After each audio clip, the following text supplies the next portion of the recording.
I got to be honest. Bianca puts, a gazillion poll questions out there. Mm-hmm. Usually there's some good ones. He doesn't have crap today.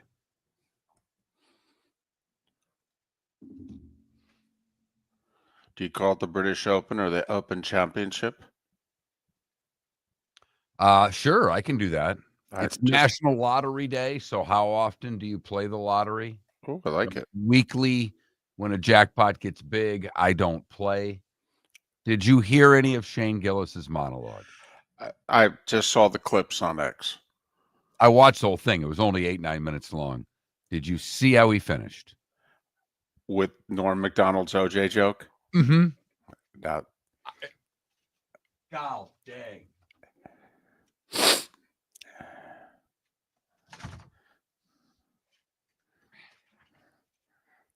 that's quality right there. It's just great. That's a great ode to and quality, and yeah. I just remember the Norm Macdonald monologue, and he starts off with that awkward joke, and there's the shot of Ken Griffey Jr. stretching his neck, going, "Oh."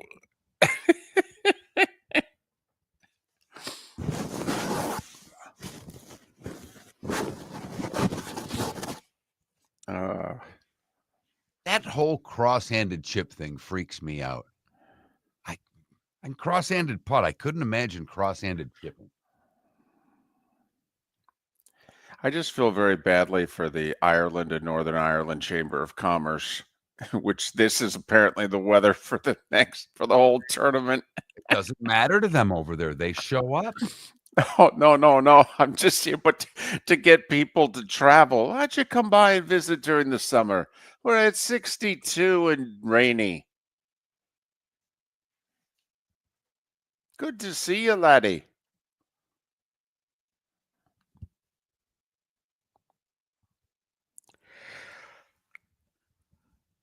Oh. Morning, everybody. Here we go.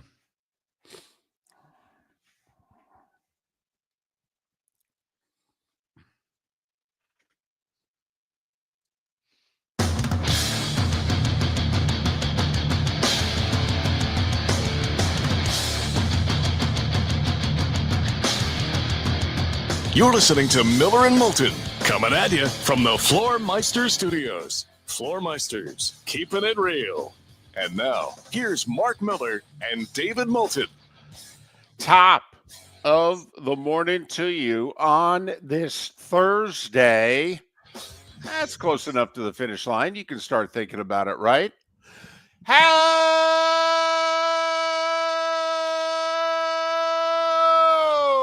the heck are you? Miller and Moulton. MillerandMoulton.com. Miller_Moulton on X, where the magic numbers to the start of football season are 42 and 49. There we go. 6 weeks today. The college football season kicks off with earnest, the 16 games on that Thursday before Labor Day weekend. 7 weeks tonight, the Eagles host the Cowboys. For those of you who just need to see helmets and shoulder pads and people in the stands and a scoreboard, 14, 2 weeks tonight, the Hall of Fame game. Chargers and Lions for those interested. We're doing this. We're getting through. Top of the morning to you, Mark. How are you? I'm doing well, David. I've had a couple of good days. The one good thing about the mother-in-law being in town is that she doesn't expect me to cook. She likes to go out. So we've been going out to dinner. I've been breaking my diet on a nightly basis, eating a bunch of food that's terrible for me and feeling guilty in the morning, but that's okay. A little extra time on the treadmill solves everything. Well, that's fantastic that she doesn't expect you to cook, that she wants to go out. That's great. I think that's awesome. I know you of all people think that's right. Great. No, I mean, you guys are going to places that have tablecloths and real silverware and what have you. But not really. We went to our little Mexican joint 2 nights ago. It's a very economical place. it's, David, it's better than Taco Bell, and it's about the same price, so I'd rather go there. If it's about the same price, I got your back. It is. It's nothing fancy. It's just really good, authentic food. And last night we went to a pizza joint. There you go.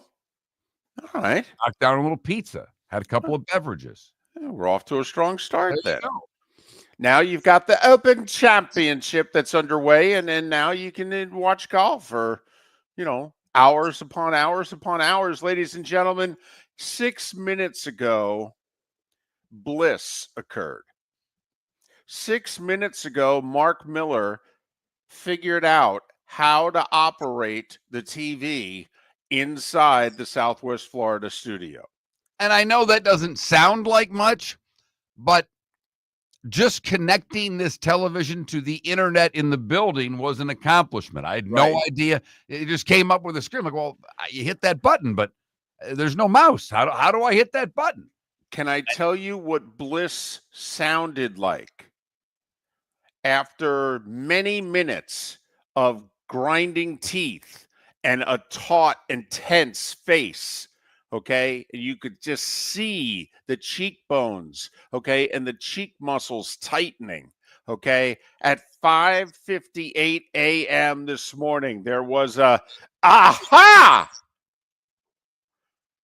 and that's when I knew that he had climbed Everest. Yep, Miller beat the remote. 5:58 this morning. It was fantastic.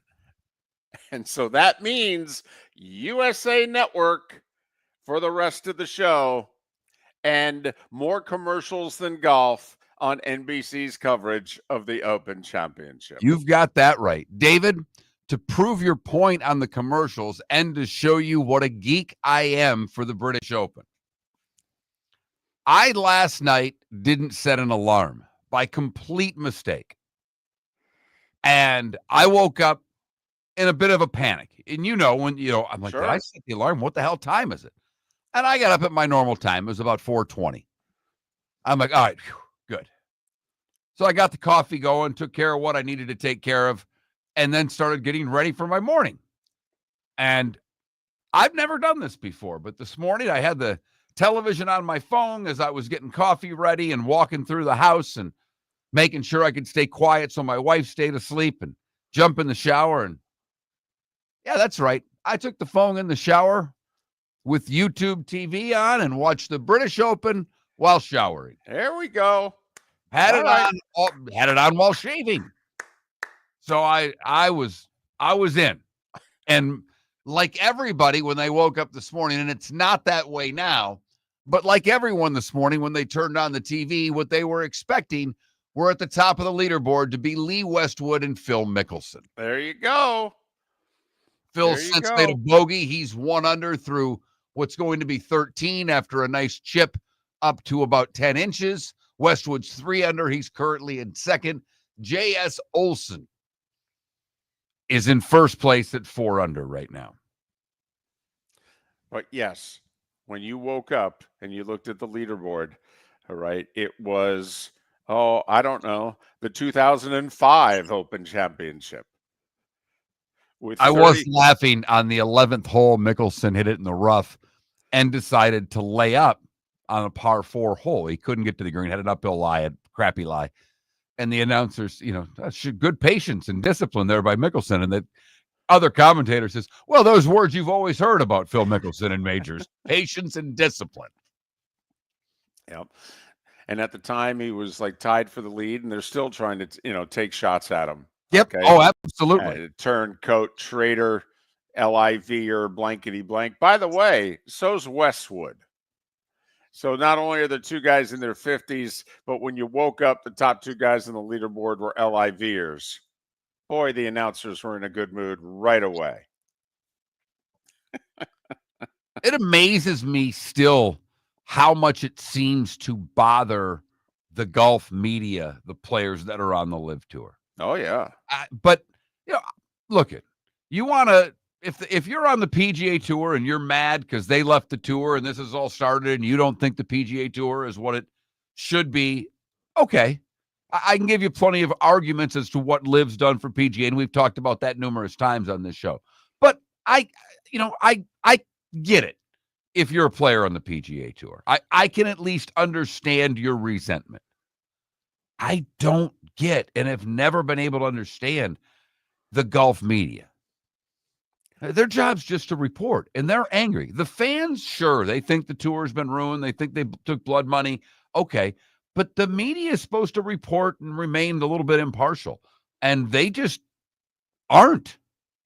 And they're not. And in golf, David, where the media is as nice to the players as in any sport that there is on the planet. Well, I think it showed that not only was the media nice, they're not just complicit, but the media is almost an extension of the PGA Tour. That's what we found out to a large degree. And yeah, they took sides, and then most people did. But and listen, what I'm curious about is there a second act for that tour? I mean, let's be honest. That tour needs a second act. Okay? They did what they did, and they forced the changes to the PGA Tour, which, by the way, have only benefited the PGA Tour and the top 100 players on that tour, by the way, to a large degree. And by large, I mean tens of millions. But that other tour needs a second act. And I don't know what it needs to be. But, otherwise, I think, Mark, that tour is going to go down like the USFL. The USFL made their mark. The USFL obviously had some great players, Hall of Fame players, who ended up then joining the NFL, and we all know who they are and what they did. And did the USFL help change the NFL? Yeah, it got the guys paid more. It did. Okay, it changed the NFL. But, NFL kept on and, kept doing better after the USFL. It stumbled for a couple years, the NFL did. USFL, threw it for a loop, if you will. And for about 18 months, it really affected them. Wait a minute, guys are signing with the USFL instead of signing with us? Maybe we need to pay our players more. Yeah, maybe. And then, they started getting with the program. USFL goes under. A nice footnote in history. And Mark, unless there's a second act, that's what LIV looks like to me in the golf world. I agree with you about 75% of the way. The major difference, as you well know, is that the pockets on the LIV Tour are unlimited. They are making inroads with their international brand. Yes, they are. And I don't know if that will lead to any international TV contracts that are worth anything to them. But here in the U.S., you're spot on, David. The only thing I will say is since they've been at this a while, I now know far more people that have been to LIV events. And the one thing they have all said, I have not heard anybody that has gone to see LIV in person utter a bad word about the product they deliver on site. In fact, anybody who's ever gone to a LIV event raves about the fan experience at those events. And what does that mean for LIV Golf in the United States? I'm not sure. But I would plan, if I were running that tour, I would not be going head-to-head with signature events. I would be going after every other event out there. When they're playing at the Rocket Mortgage in Detroit, well, then I'd be in the middle of the United States, somewhere that the tour never goes, and try to see what type of crowds I could draw and make sure that my broadcast partner is airing it on their number one network so I have a shot.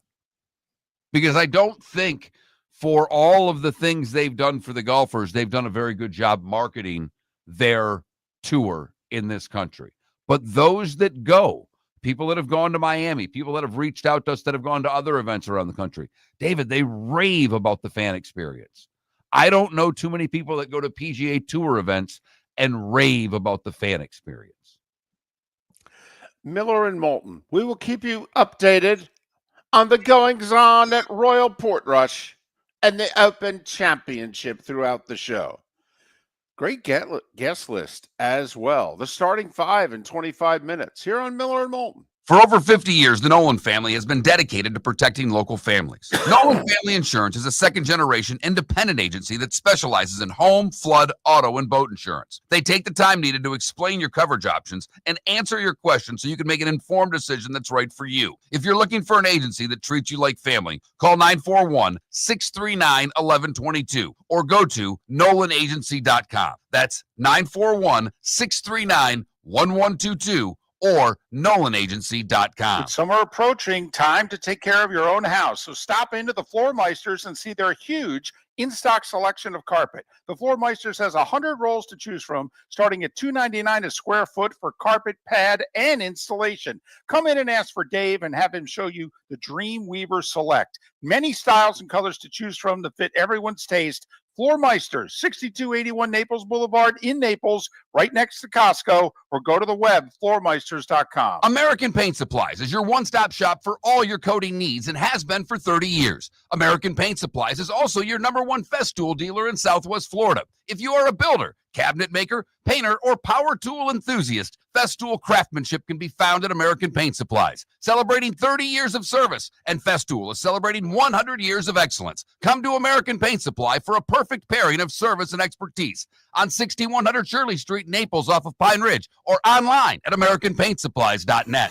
Whether you're chasing peak performance, reigniting intimacy, or simply want to feel your best, Game Day Men's Health creates customized game plans to optimize your health. Call 239-427-3441 for our Bonita Springs and Naples location to set up your free testosterone test and consultation. Mention Miller Moulton Radio Show for 10% off your service. Find your maximum self with Game Day Men's Health, Bonita Springs and Naples, Florida. Call 239-427-3441 today. This is Miller and Moulton.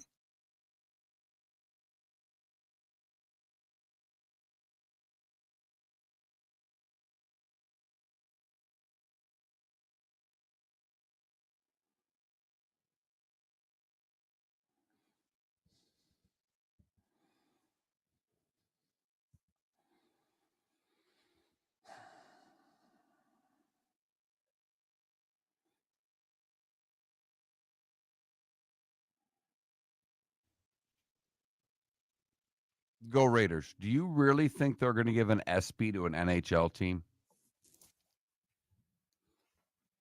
And you really hate ESPN because of that? I mean, okay. Have they ever? Maybe for best hockey team, they've given a hockey team. Right.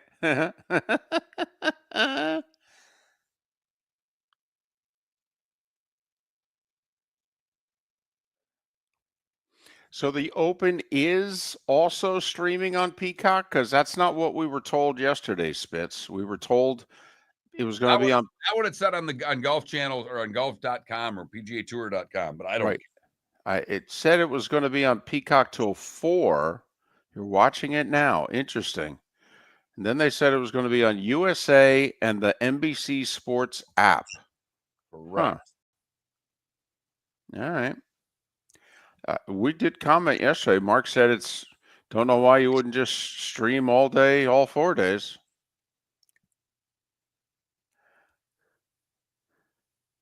Yes, USA Network is the main network today and tomorrow, 4 a.m. till basically 3 o'clock. So you say they're running the British feed. Gotcha. What?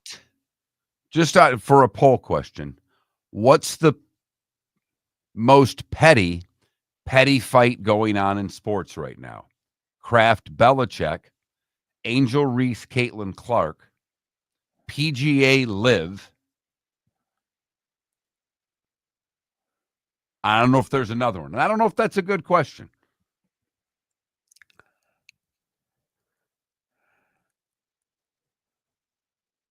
SEC Big Ten. Aha!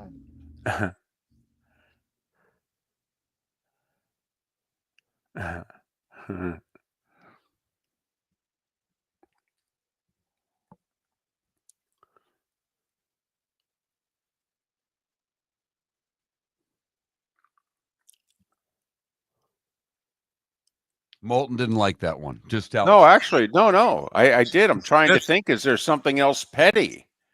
Okay. Michael Jordan versus NASCAR. Well, the other way you could go is now RG3 and Shaq, or RG3 and Angel Reese. Because that's probably more petty than Caitlin and Angel Reese. Yeah, RG3's a really nice guy. I don't know what he's doing. when you hear Shaq threatening you with bodily harm, though,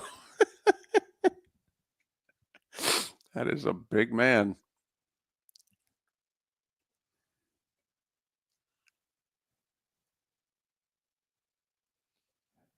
I will say, could you imagine if a few other people in the sports world said, if you, Mr.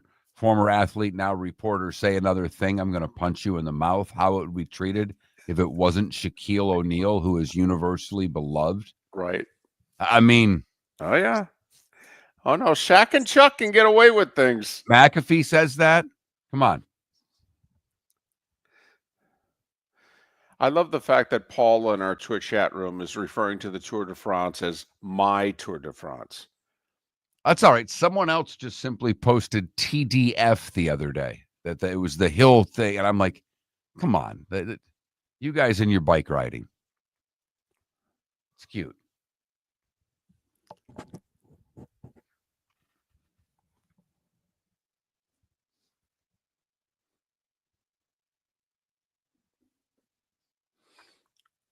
Oh, Paul, I was just because you were the only one watching it is what I thought that meant. But I'm bum.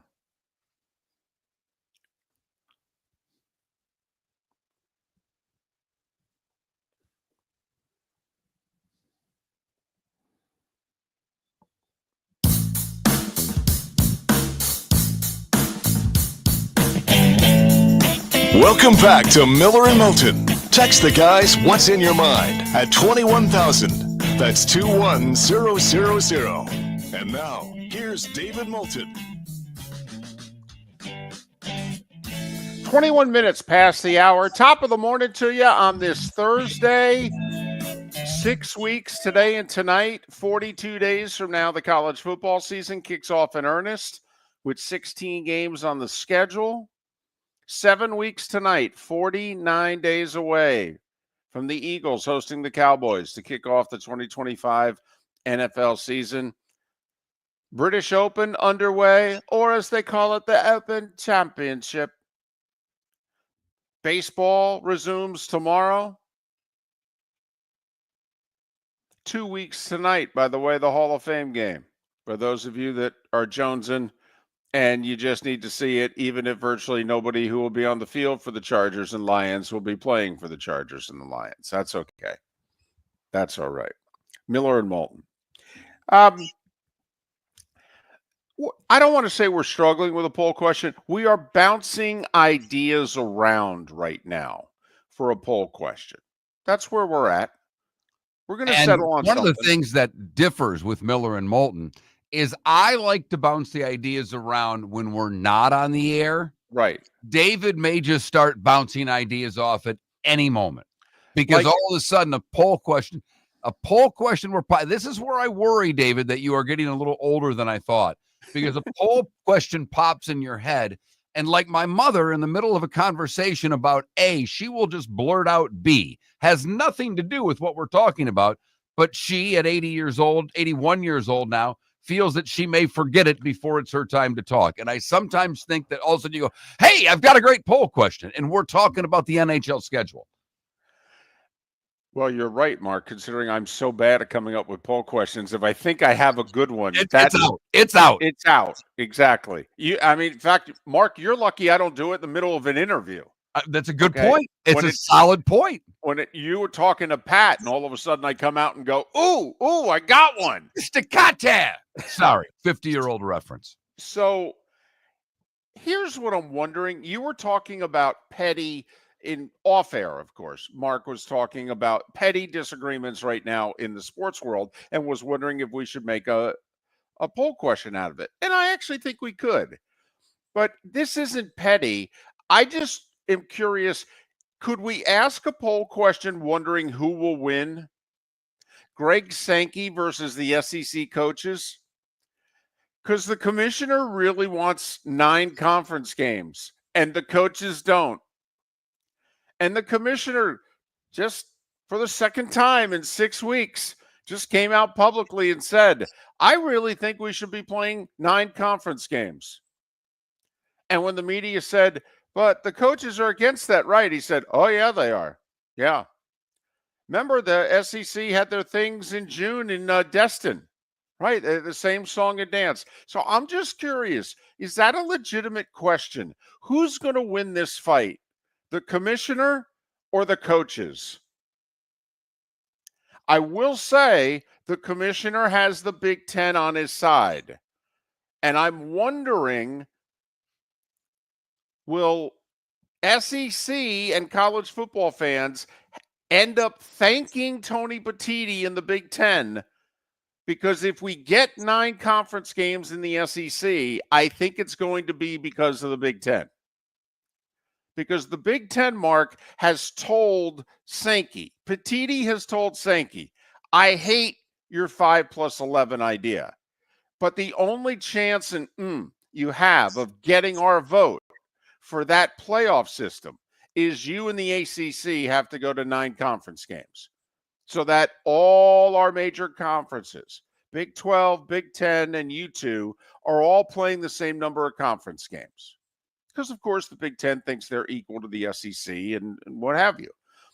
And so, Sankey, I think, is looking at the coaches going, well, you guys want the 5+11 playoff format. I can get it for you, but you got to add a 9th conference game or else they ain't going to vote for it. And if they don't vote for it, we're stuck at 12, not 16. So then how many teams do you think we're going to get on a regular basis? At most 4, it could end up being 3 on a regular basis. So it's up to you guys. How do you want to play this? And that's certainly not a petty fight. That's a real fight that's going on. Right. And it really is. And this is the reason I think ultimately Sankey will win, David, because you phrased the question, Sankey versus the coaches. Right. And I would argue that if you were to truthfully have the question and the two sides, it would be Sankey / ESPN's money versus the coaches. Because ESPN has already said they're going to pay for that 9th game. They're going to give the SEC more money. And not very often have we found in the, 17, 18 years we've been doing this show, that conferences, teams, leagues, radio show hosts turn down the money. Although I will say at the SEC, whatever it is they called it, in Destin 6 weeks ago, the coaches were like, yeah, we don't care. And that's what Sankey said. Sankey said, hey, ESPN's ponied up. Okay, all you schools are going to get an extra $5 million. And the coaches all came out and said, yeah, I don't care. I don't want to play a 9th game. And then you could even add to that Sankey / ESPN / university presidents versus the SEC coaches. Because the people of power, and you know this, typically take the money. Yes. And this goes back to the Jim Tressel, Gordon Gee comments. When someone asked, am I going to fire Tressel? Is he going to fire me? And this really shows in not just in football, David, but in the university power structure, just how much power do these coaches have over the administrators at their schools? So now the coaches have to weigh how badly do they want the 5+11 playoff system versus the 4-4-2-2-1-1 playoff system. Which, by the way, the 4-4-2-2-1-1 is dead. It's never going to happen. What they really are debating is how badly do we want 12 or 16? Because it has to be a unanimous vote amongst the 9 conferences in Notre Dame.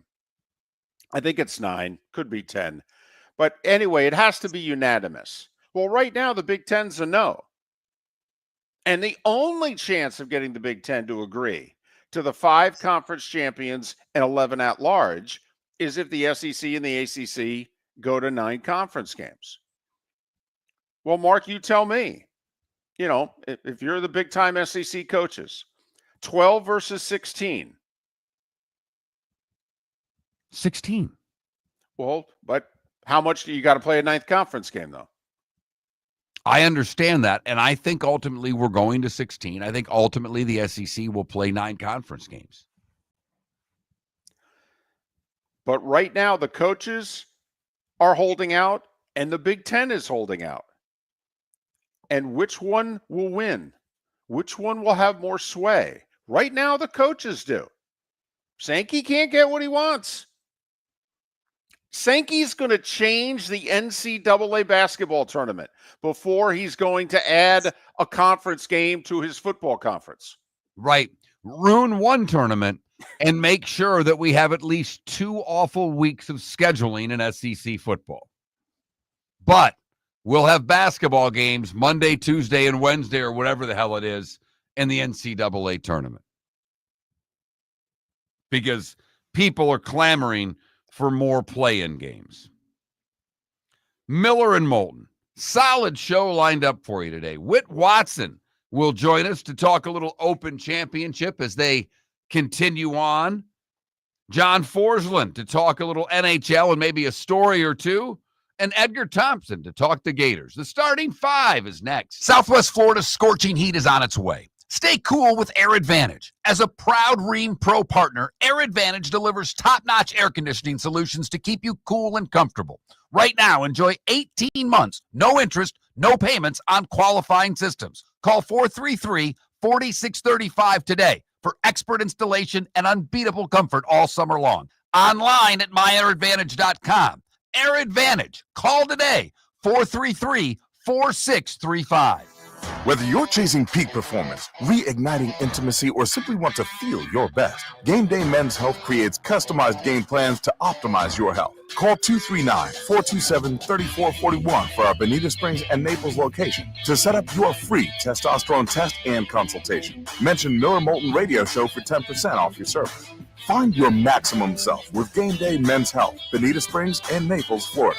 Call 239-427-3441 today. With summer approaching, time to take care of your own house. So stop into the Floor Meisters and see their huge in-stock selection of carpet. The Floor Meisters has 100 rolls to choose from, starting at $2.99 a square foot for carpet, pad, and installation. Come in and ask for Dave and have him show you the Dream Weaver Select. Many styles and colors to choose from that fit everyone's taste. Floor Meisters, 6281 Naples Boulevard in Naples, right next to Costco, or go to the web, floormeisters.com. Mark Miller for Sleep Treatment Direct. They are helping me with sleep apnea. And by helping me, I mean curing me. No more CPAP machine, no more snoring, no more tossing, no more waking up exhausted. Their expert team got me the right treatment, fast and hassle-free. If you want to feel energized and get rid of your snoring, call Sleep Treatment Direct today.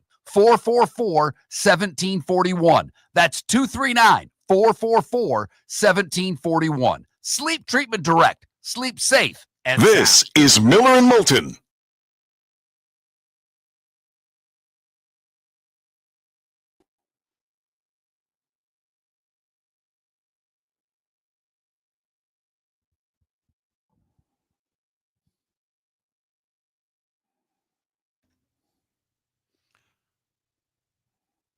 Guys, I know you have the chat room. You can chat about whatever you want. That's your right.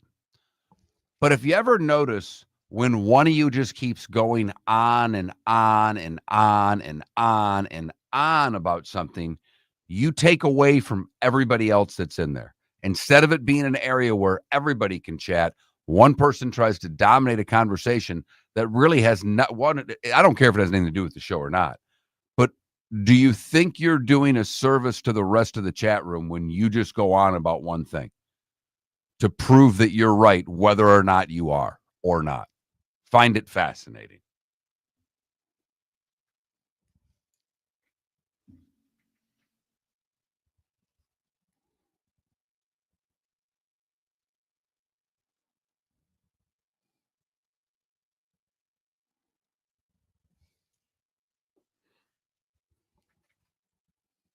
And as far as anyone being, Von Miller, first ballot Hall of Fame, let's see who's on the ballot that year. That's the part of it that you have to account for, because there's a backlog in the Pro Football Hall of Fame. And it's not just as easy as walking in as you think. They only take 5 guys.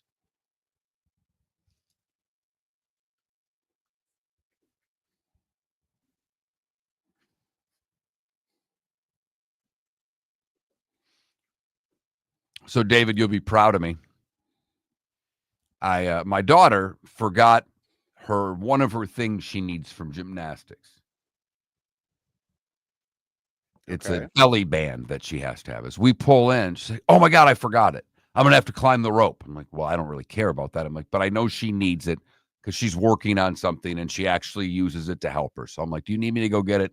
And she's like, "Yeah." So I gave her a little crap because I wasn't happy about having to make a second trip. And I get I forgot. But my mother-in-law is with me. So we ride back, and she was going to ride again. And I kind of convinced my mother-in-law. I said, "Well, Eve might get home. So why don't you stay? I'll be back in a little bit. I'm going to stop and get gas and do one other thing." The one other thing that I did was, after I made the second trip to gymnastics, I went immediately to the hot dog place that had a dog at the drive-thru. Yes. There we go. Then I went out for pizza and had basically a pizza. Nice. Nice.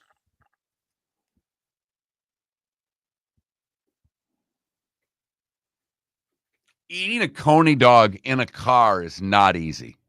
It requires really good skill. And this is where Miller and Moulton can get things done, because we eat our meals during a commercial break. So knocking down a hot dog at a light is not as hard for me as it is perhaps for other people.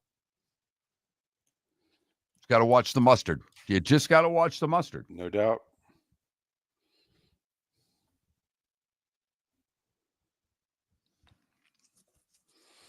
No doubt.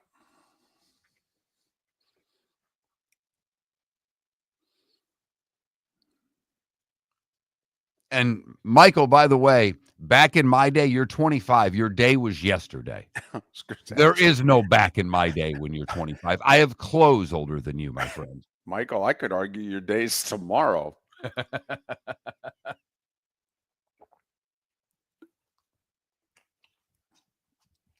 And Michael, when it comes to anything Broncos, you are tremendously biased. Tremendously. It never seen anything quite like it. The fact that you're 25 allows me to accept it a lot more than when Irish football, who I believe is quite a bit older, acts like a 2-year-old about teams. But no. You are incredibly biased. And yes, of course he's a Hall of Famer. But I have trouble almost with anybody. I don't know if he's a first ballot. He's really good. Is he a first ballot Hall of Famer? I doubt it. Not with the guys that are on the list right now. That's the problem. no, EB, it's not if he's a Hall of Famer. It's if he'll go in first time. And remember, T.O. took to the third time. And who's better at their position? Welcome back to Miller and Moulton. Text the guys what's in your mind at 21,000. That's 21000. And now, here's David Moulton. 22 minutes till the top of the hour. An hour away from Wit Watson joining us to talk golf. 2 hours away from John Forslund joining us. We'll talk a little hockey. Yes, we will. Schedule got released yesterday. A few highlights on it. And in the bonus hour today, we'll talk some Gators football. Yesterday, they were one of the 4 programs showcased at SEC Media Days. We'll talk to Edgar Thompson of the Orlando Sentinel about what Billy Napier and the quarterback had to say about their chances and where the program is at entering year 4 under Billy. Right now, it is time for The Starting Five. 5 big stories you need to know. Here is the Starting Five. And we'll start with the Open Championship and Denmark's, is it Jakob or Jacob Olesen? There you have it. Anyway, he's got it going on. 4 birdies, an eagle, and a bogey. He's 5 under through 16. He's your leader on the course. Haitong Lee and Lee Westwood are on the course, 2 shots back. There's a small group at 2 under, including the leader in the clubhouse, also from Denmark, Nikolai Hogard, in the clubhouse with a 2 under 69.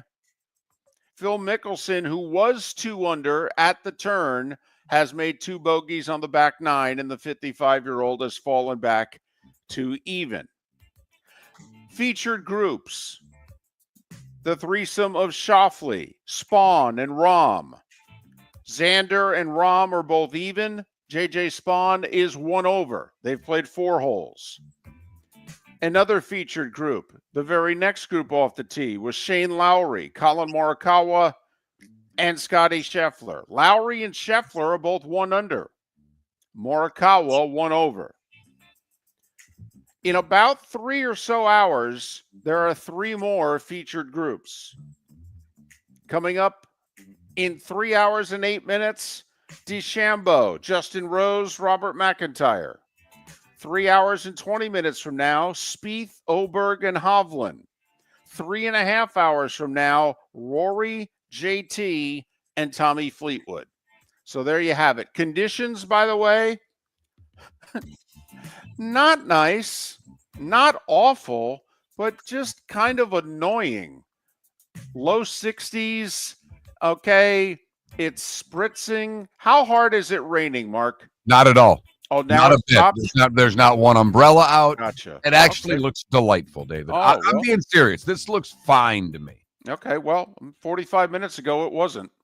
Okay, it looked lousy. So, That's all right. it's called Ireland. And in this case, Northern Ireland. So there you go. It's the Open Championship at Royal Portrush.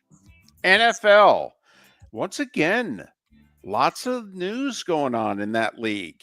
The Commanders signed Von Miller late last night to a 1-year deal. He has to pass a physical, but Von Miller chose the Commanders. He had a few teams interested in his services. The Commanders also announced yesterday they will retire Art Monk's number 81. Mark, this surprised me. It will be only the 6th number retired in franchise history. Okay. Well, a lot of teams That's do more. I actually love hearing that. Right. Because I think that's the honor. You know, the Ring of Fame is great. They retire your number, you're in rarefied air. And Right. I don't think it should be something that you just give out. Agreed. For that matter, neither does Shane Gillis taking down Shedeur Sanders last night at the ESPYs for the jersey retirement. But Art Monk's number 81, he also is only the 2nd player from that era. You know, the great Redskins era of the 80s and early 90s. Darryl Green and Art Monk will be the only 2 so far that have had their numbers retired from basically the Joe Gibbs era in Washington. The Broncos and their first-round pick, Jahdae Brown, reached deal 4 years, over $18 million, includes a signing bonus of just under $10 million. There's only one unsigned first-round pick, and this sounds like old times. It's the Bengals. They drafted the defensive end, Shamar Stewart, 17th overall, and they're trying to get language in his contract that no one else has tried to get in theirs. And Stewart and his agent are like, we are not going to sign this deal. No, can you just give us the standard contract? What is your guys' problem?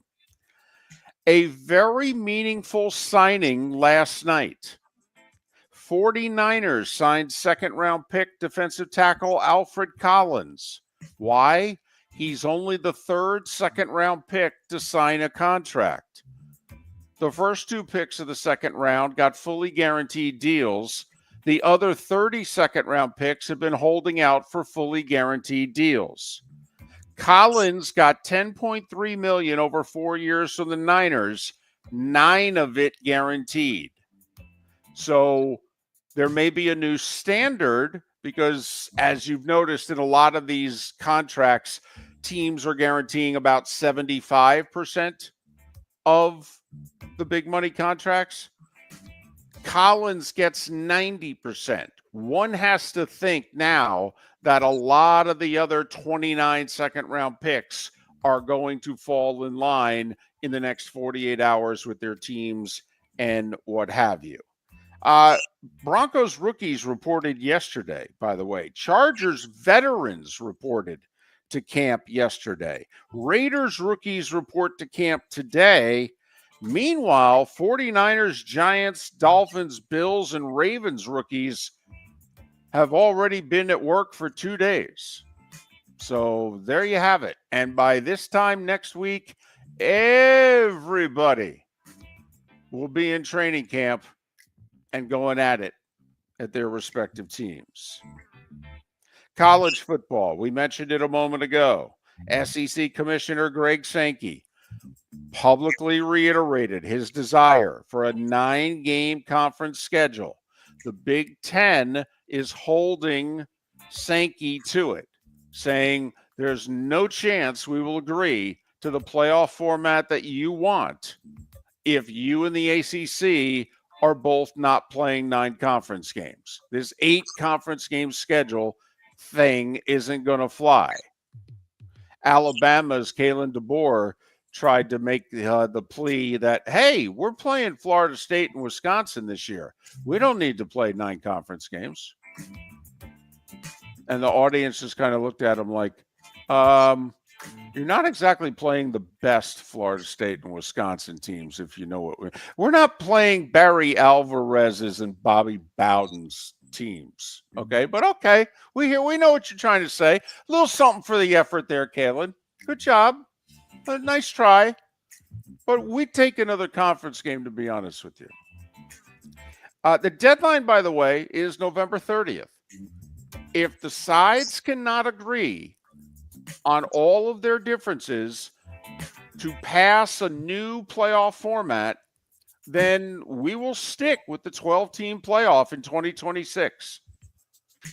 The hope is it'll be 14 or 16 beginning a year from now, but these sides got to work out a deal. NHL released their schedule yesterday. We already went over earlier this week. The Panthers are the very first game of the season, an early bird special at 5 o'clock on Tuesday, October 7th against the Blackhawks.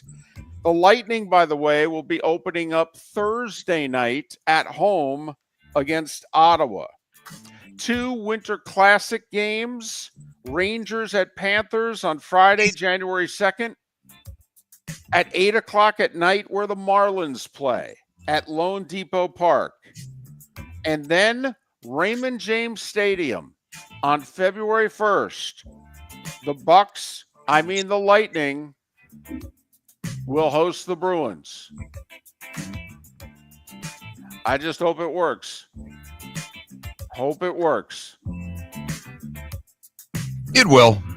Okay. It will. Couple of highlights to the schedule. Brad Marchand returns to Boston October 21st. Good that he and they get that over with early in the season.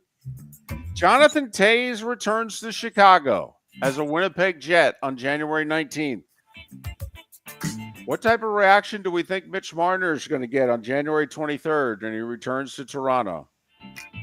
And the Olympics next year, and the NHL is taking a break from February 6th through February 24th. That's a break. That's 19 days. Yeah, that is a break. Take a look at your favorite NHL team's schedule. They're playing like 3 games in the month of February. It's the strangest thing to just look at it. Like 15 games a month for 5 months, and then literally like 3 at most 4 in February. Because, 28-day month, they're taking 19 of them off. Hello. For my Wings fans out there, if they're going to be a playoff team, the final 2 games of the regular season for Detroit are at Tampa Bay and at Florida to finish the season. Ooh, Mark, you know what's interesting about that? Your favorite team and my favorite team have the same finish. The Rangers finish at Florida, at Tampa. So, yeah. How about that? NBA, Phoenix finally brought out Bradley Beal. Beal gave back $14 million of the $110 million that the Suns owed him. He then immediately signed a 2-year, $11 million deal with the LA Clippers, but he actually has an opt-out after the first year. The Clippers are a very deep, talented team. Have no idea, though, if all those old guys can stay healthy. Probably not. WNBA last night, no Caitlin Clark for the Fever. They got drilled in New York by the Liberty, 98-77. Brianna Stewart, 24 points, 11 rebounds, 7 assists. That's a nice night at the office. Our buddy Carl Semesco and the Atlanta Dream are 13-9 at the All-Star break. They won on the road by 37 in Chicago last night. By the way, the coach in Chicago benched 3 starters for the whole game, including Angel Reese. I want to know what's going on there. The Minnesota Lynx are 20-4 at the break, and they're a perfect 12-0 at home. They beat Phoenix by 13. Seattle over Golden State by 9. And Asia Wilson with 37. Vegas held off Dallas 90-86. And finally, Michael the Grinder, is it Mizrachi? Anyway, the Grinder won the World Series of Poker main event, Mark. $10 million for the win. The guy he beat is not a professional poker player. I think he's a financial advisor. Well, he just won $6 million for finishing second. Hope he knows what to do with his money. Well done. Yeah. And at 9 minutes before the hour, that was the starting 5. 5 big stories and the Grinder here on Miller and Moulton. I could go for a good Italian grinder right now. Sorry. I mean, I know it's just a sub to most of you, but there are certain places that call them grinders. Right. And if done right, They're delicious. Yeah, they really are. They really are. So if I'm not eating in front of you on the show, I am making references which end up being and sounding like food references. So it's tough to do a show with me in the morning. Not at all. That was all me. You said grinder, and I immediately thought of No, I thought about it too, but I just wasn't going to say it because, it's bad enough that I eat oftentimes 2 meals during the show right in front of you. It's just something that me and the YouTube and Twitch audience are used to by now, David. It's part of what we do. Gotcha. A little sports, and in your case, a little tuna mac. Right. I will have that. I'm deciding whether or not to have it during the bonus hour or to hold off until just afterwards. Miller and Moulton. We'll have a poll question on the other side, or at least I think we will. I already have one in the can because it's National Lottery Day. So our non-sports poll questions taken care of. Good. That's easy. Good. The popular poll questions are done. Well, exactly, because we had 80, we had under 100 votes on the one poll question. We had well over 100 votes on the other question. That one was, of course, it's National Hot Dog Day. When's the last time you had a hot dog? And the last week won with 41%. And just so you know, I made my way to the Coney Dog place and grabbed one at the drive-thru when no one was looking yesterday. Miller and Moulton.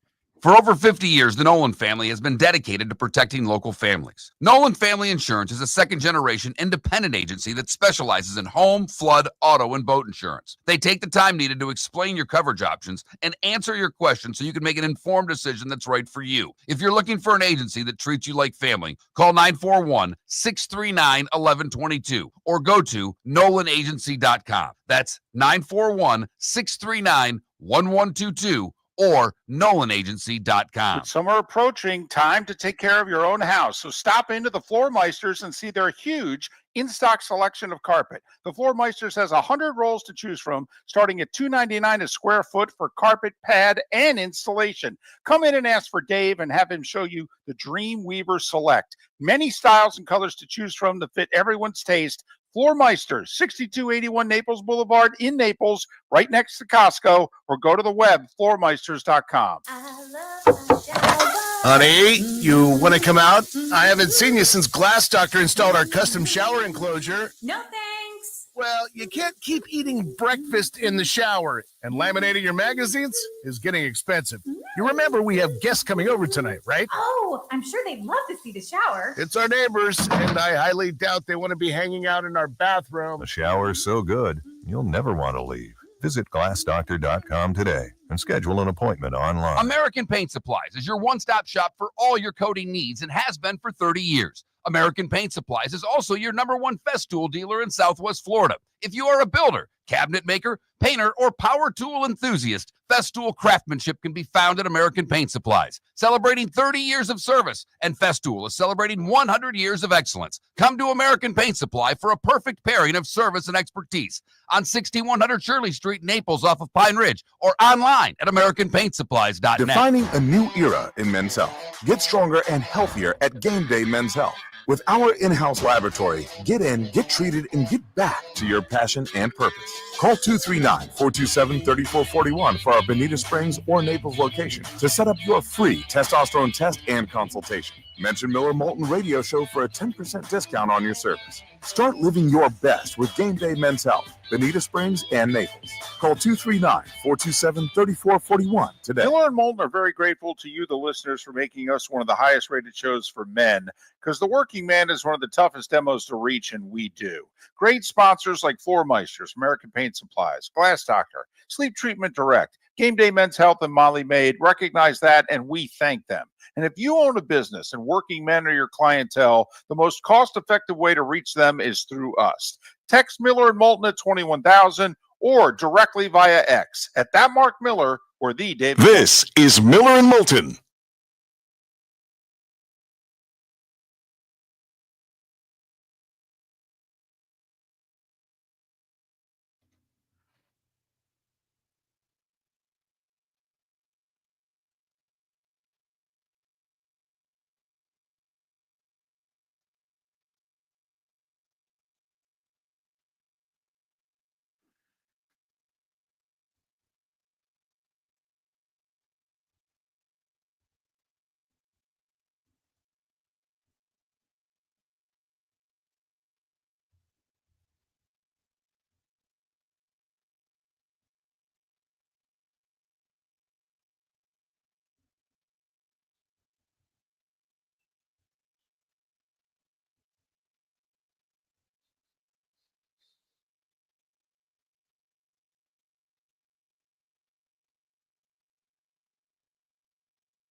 So do we want to go with the petty poll question? Or do you have something else you want to do for a sports poll question? I don't. Something is blocking the top part of your screen. There you go. I like the petty poll question along with the non-sports question that you have.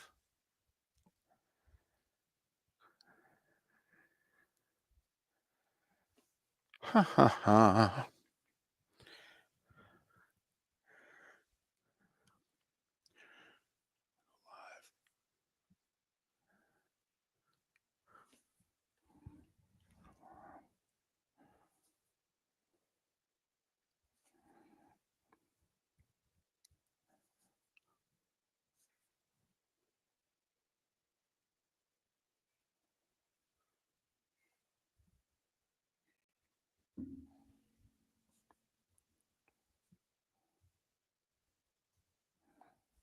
So which petty sports fight is the most petty? Yes.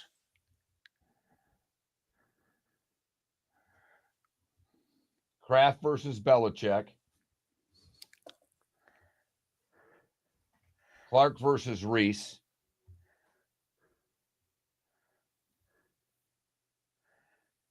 Shaq versus RG3. Yes.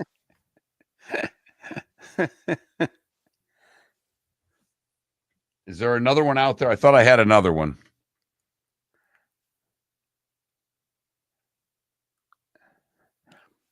I thought we joked about Michael Jordan versus NASCAR, but that's not really petty. Not petty. Nor is it Richard. Oh yeah, LIV PGS.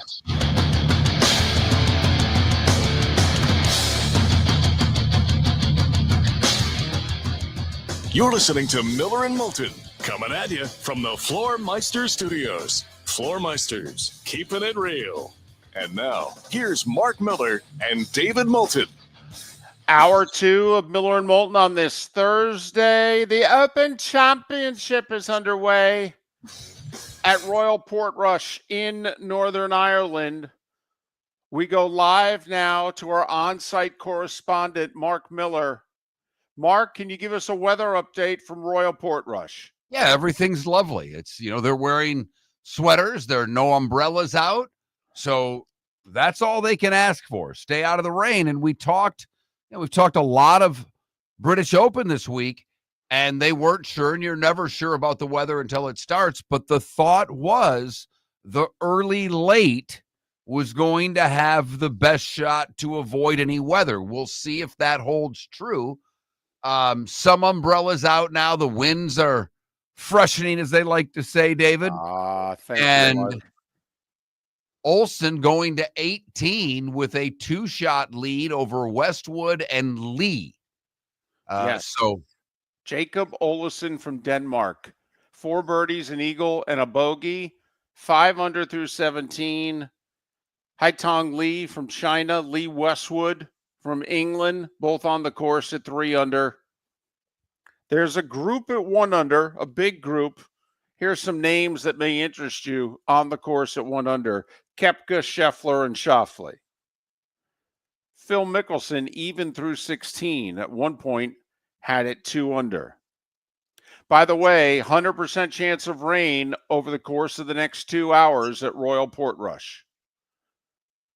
So Olesen literally, just as you said that, and I looked up, we went from 0 umbrellas being open to all umbrellas being open. Listen, Olesen may just get this sucker into the house. Absolutely. And that, Mickelson hit the green on the par 3 17th as a reasonable birdie putt for Phil. Get in it even. Call it a day, man. Make 2 pars and say, amen, brother. I've finished my first round with a 71. And if he could sneak in that birdie putt, boy.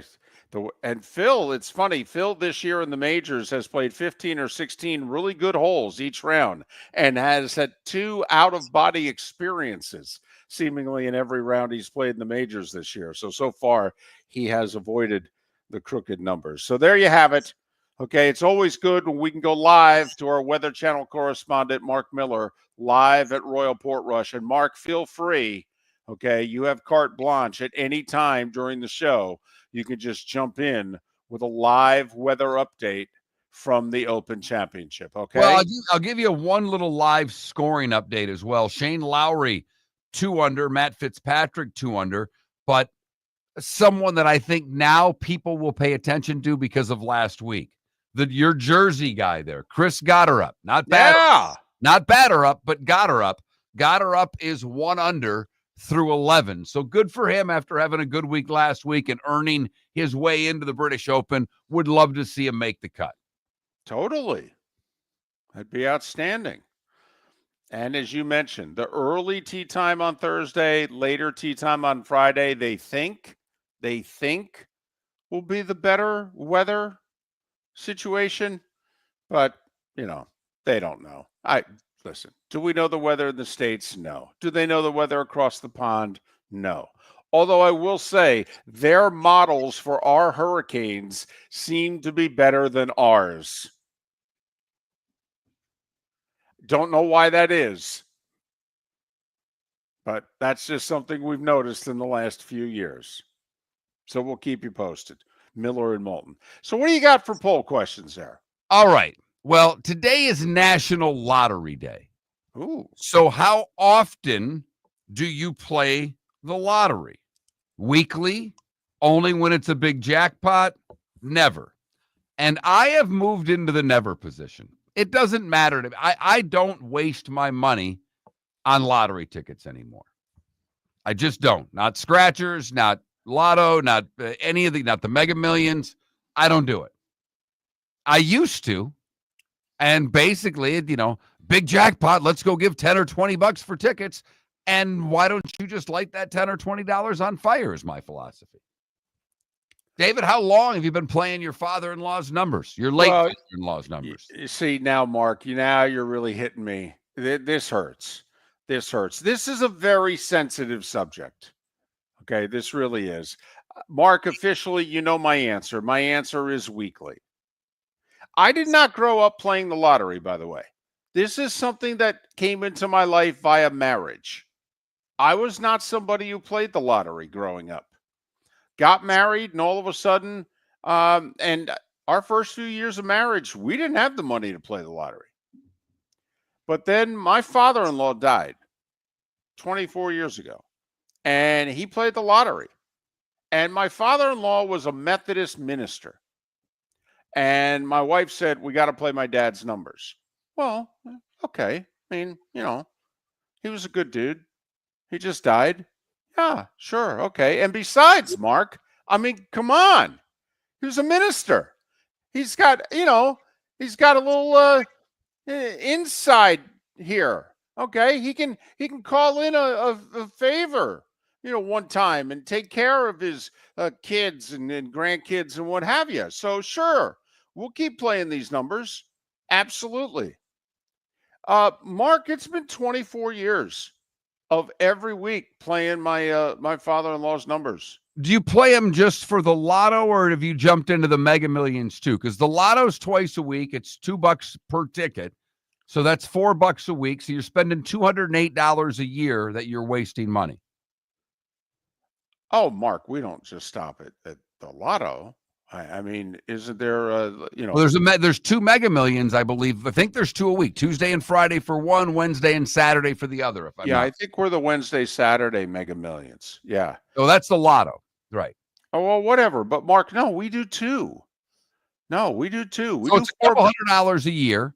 I mean, David, just in terms of value meals, that's probably a minimum of 28 value meals. Oh, for goodness sake. So over $200 a year. Never mind when the pots get big, we start, just throwing $20 down. And right. Just, give me the quick picks and what have you. So, Mark, we probably do $400 a year in lottery. Excellent. Good for you. What's your return been so far? We won $4 one time. We won $8 one time. I think we've won 3 free tickets. Yeah. Uh-huh. So that's one of our poll questions on National Lottery Day. The other, which is about to be posted, which petty sports fight is the most petty? We give you 4 to choose from. Kraft versus Belichick. They don't acknowledge, they both really don't like one another right now. And it's ridiculous. It is. It is. I don't understand Kraft's angst with Bill. I don't understand it. I mean, what? Did you think you didn't get your money out of him? You thought he should have done more? I mean, seriously. You're still angry with him for cutting ties with Brady? Yeah, okay. Hey, you signed off on it, dude. It's not like he did that without you agreeing to go along with it. And besides, Brady came to you and said, I can't take it anymore. I got to get out. That's why you went along with it. So don't blame Bill. Tom wanted out too. Caitlin Clark versus Angel Reese. Is that still a thing or was that a yesterday thing? Well, it's still a thing with the media. They don't let it go. Both sides. And because of that, we've added a third category that would never have been a category 10 days ago. Maybe 5 days ago. You wouldn't even have thought that these two were on opposite sides. Hell, you wouldn't have known that they discussed anything. But because of the Clark-Reese argument, it has developed into the Shaq versus RG3 petty argument, where Shaq has threatened physical violence on RG3 if he says anything bad about Angel Reese again. Don't make me come and kill you. And finally, Liv versus PGA. By the way, is that petty?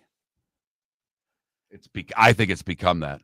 I was going to say, I think at one point in time it wasn't, but now I think it does qualify. Yeah, I think it's, the real arguments kind of jumped the shark, and now it's fairly petty. Right. So there you go. Okay.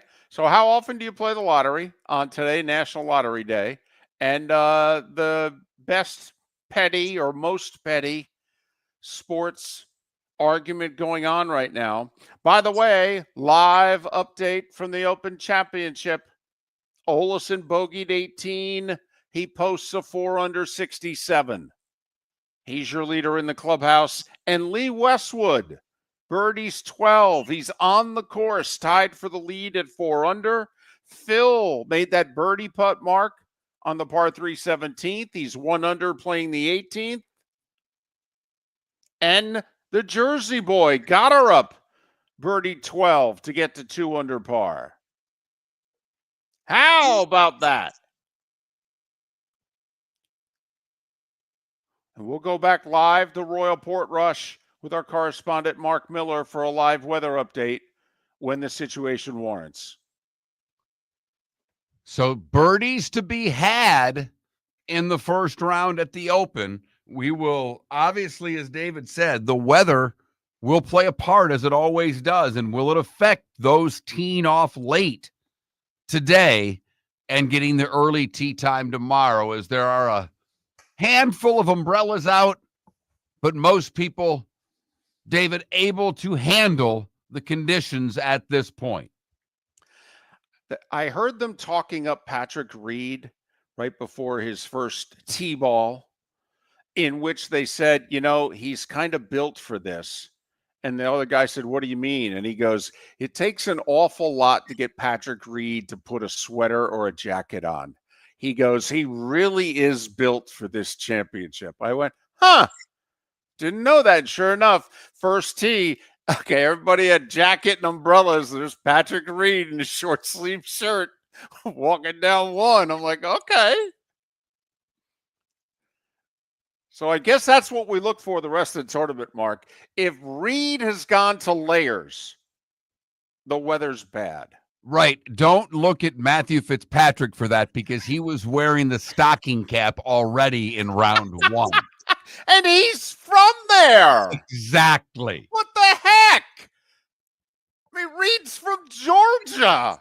What's going on? Oh, Miller and Moulton.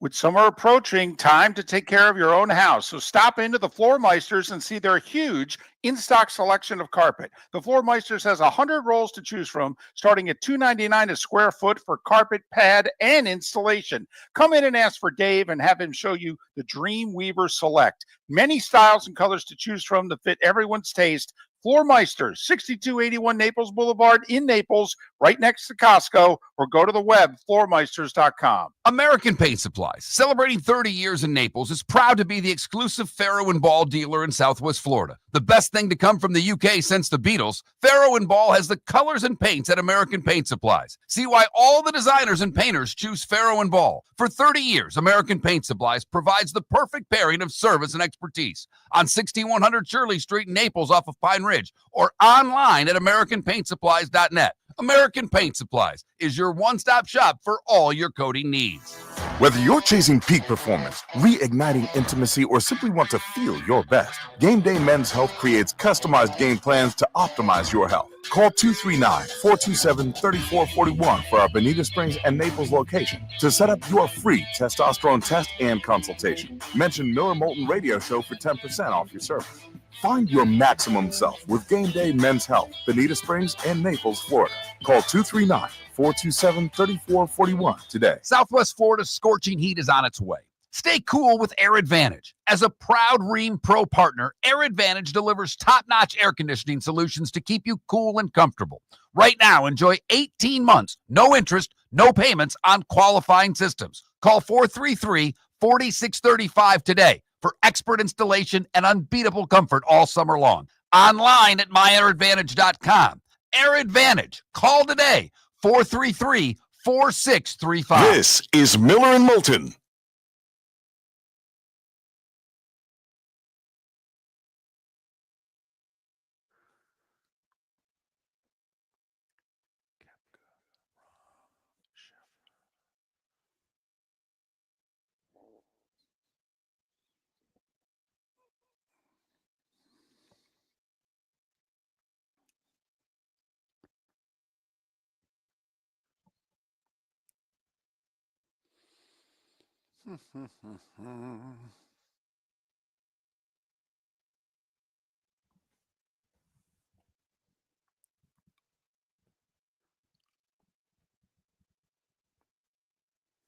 I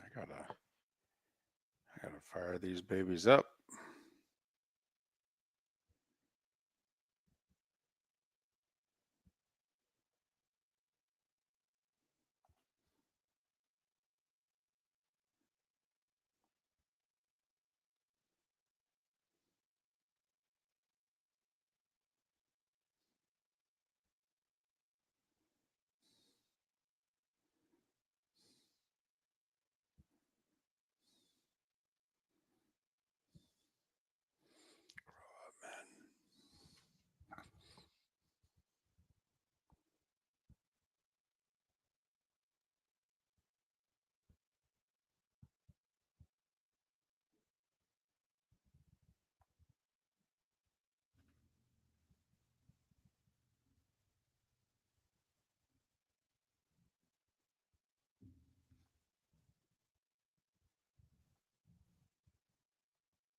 $27 guys under par right now.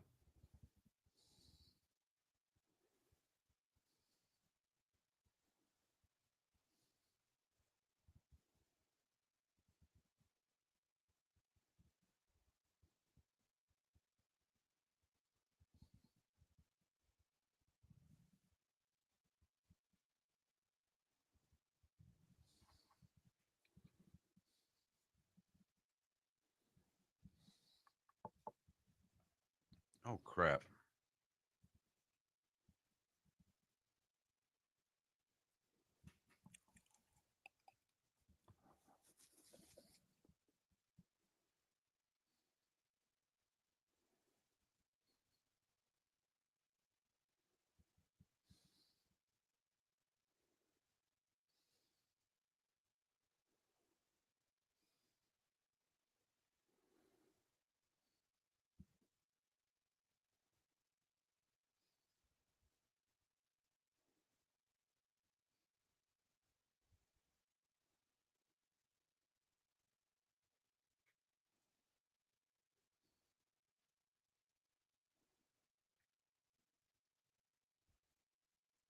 That's pretty good.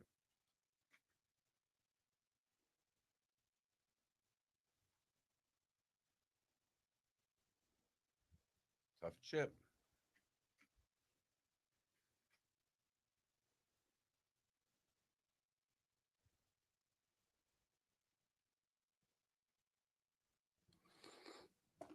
Who's Chip? No, Scheffler went for the green in 2, got it to the green, but it kind of rolled up and he's short-sighted with what looks like a pretty difficult third shot.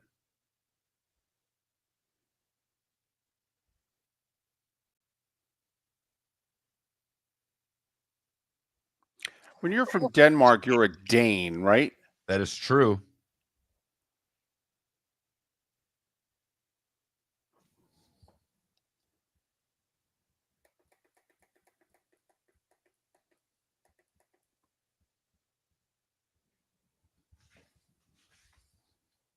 $7.2 million watched the All-Star game.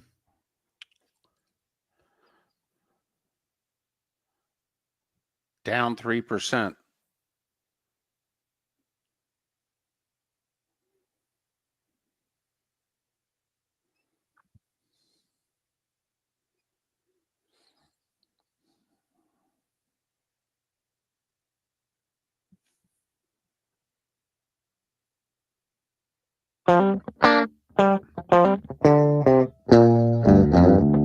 You're listening to Miller and Moulton. And now, here's Mark Miller and David Moulton. 21 minutes past the hour. Miller and Moulton. MillerandMoulton.com. Miller_Moulton on X. Couple of Danes with the best scores in the clubhouse right now at the Open Championship. Nicholas Hagard, first fired at 269. Jacob Olesen said, I can do better than that. He posted a 467. He's your leader in the clubhouse. Lee Westwood is tied with Olesen. That's 52-year-old Lee Westwood. By the way, Mark, both Olesen and Westwood qualifiers right now. Always like to hear that, don't you? Absolutely. Absolutely. You and I have complained a lot about the PGA Tour basically ending the Monday qualifier. But, the Korn Ferry has it. We've talked about that with the 20-year-old Brown there that is trying to get his card on the Korn Ferry Tour. And the Opens are the last great place where the best of the best are playing with guys that are amateurs trying to get into these tournaments. And if you're on tour, you get to the last stage of qualifying, but you're still playing against and with in threesomes guys that have, really had no experience on tour. It's one of the great things about golf. It is. You're wondering, is that something that LIV, if they're going to keep on keeping on, okay, is that something that somehow, some way they could work into their tour? I doubt it. Probably not. They're big into the team game. It doesn't it doesn't mesh with what their format is. Would be interesting if they could have one team of nothing but qualifiers every week. I don't know. Just a thought. But anyway, Phil Mickelson, 1 under through 17 for the 55-year-old. And 56-year-old Darren Clark was doing okay there also midway through his round. I think he's posted a couple bogeys here recently. But some guys you may have heard of, Koepka, Rahm, Scheffler, all on the course, all on the front nine, all 1 under par. That's our Open Championship update. Mark, before we go to the coolest thing you've seen today, you saw the baseball all-star game ratings a moment ago. What'd you think? It's about what we thought that, does around, 7.5, 8 million. What they did 7.8. So that's about normal for that game. Yeah, 7.2, I think, was officially what they posted, which was 200,000 less than last year, but still far and away the highest rated all-star game. I mean, the best NBA all-star games now do like 5, and even the Pro Bowl doesn't do it. And so, so the home run derby did, what was that? 5.7? Right. And so better than either of the NBA or NFL all-star games, if you will. So 5.7 for home run derby, 7.2 million for the all-star game. And when will Major League Baseball have a game that approaches even the derby? You think we'll get a wild card game, or No. will we have to wait to the divisional round? Well, you could get a wild card game if you get the right matchup. Like the Yankees, Yeah. not winning the East. That Right. would probably be it. Exactly. And Yeah. maybe the Mets not winning the West. I don't think so, but I think if the Yankees don't win the East, there's a possibility of that. But as David mentioned, it's time for the coolest thing I've seen today. It's brought to you by our friends at Air Advantage. 18 months, no interest, no payments available, a Ream Pro partner. MyAirAdvantage.com, MyAirAdvantage.com, or call 239-433-4635. That's 433-4635. It is about the Open Championship, and one of the things that makes this tournament great, and I truly believe that, David, is the fact that players come from all parts of the globe.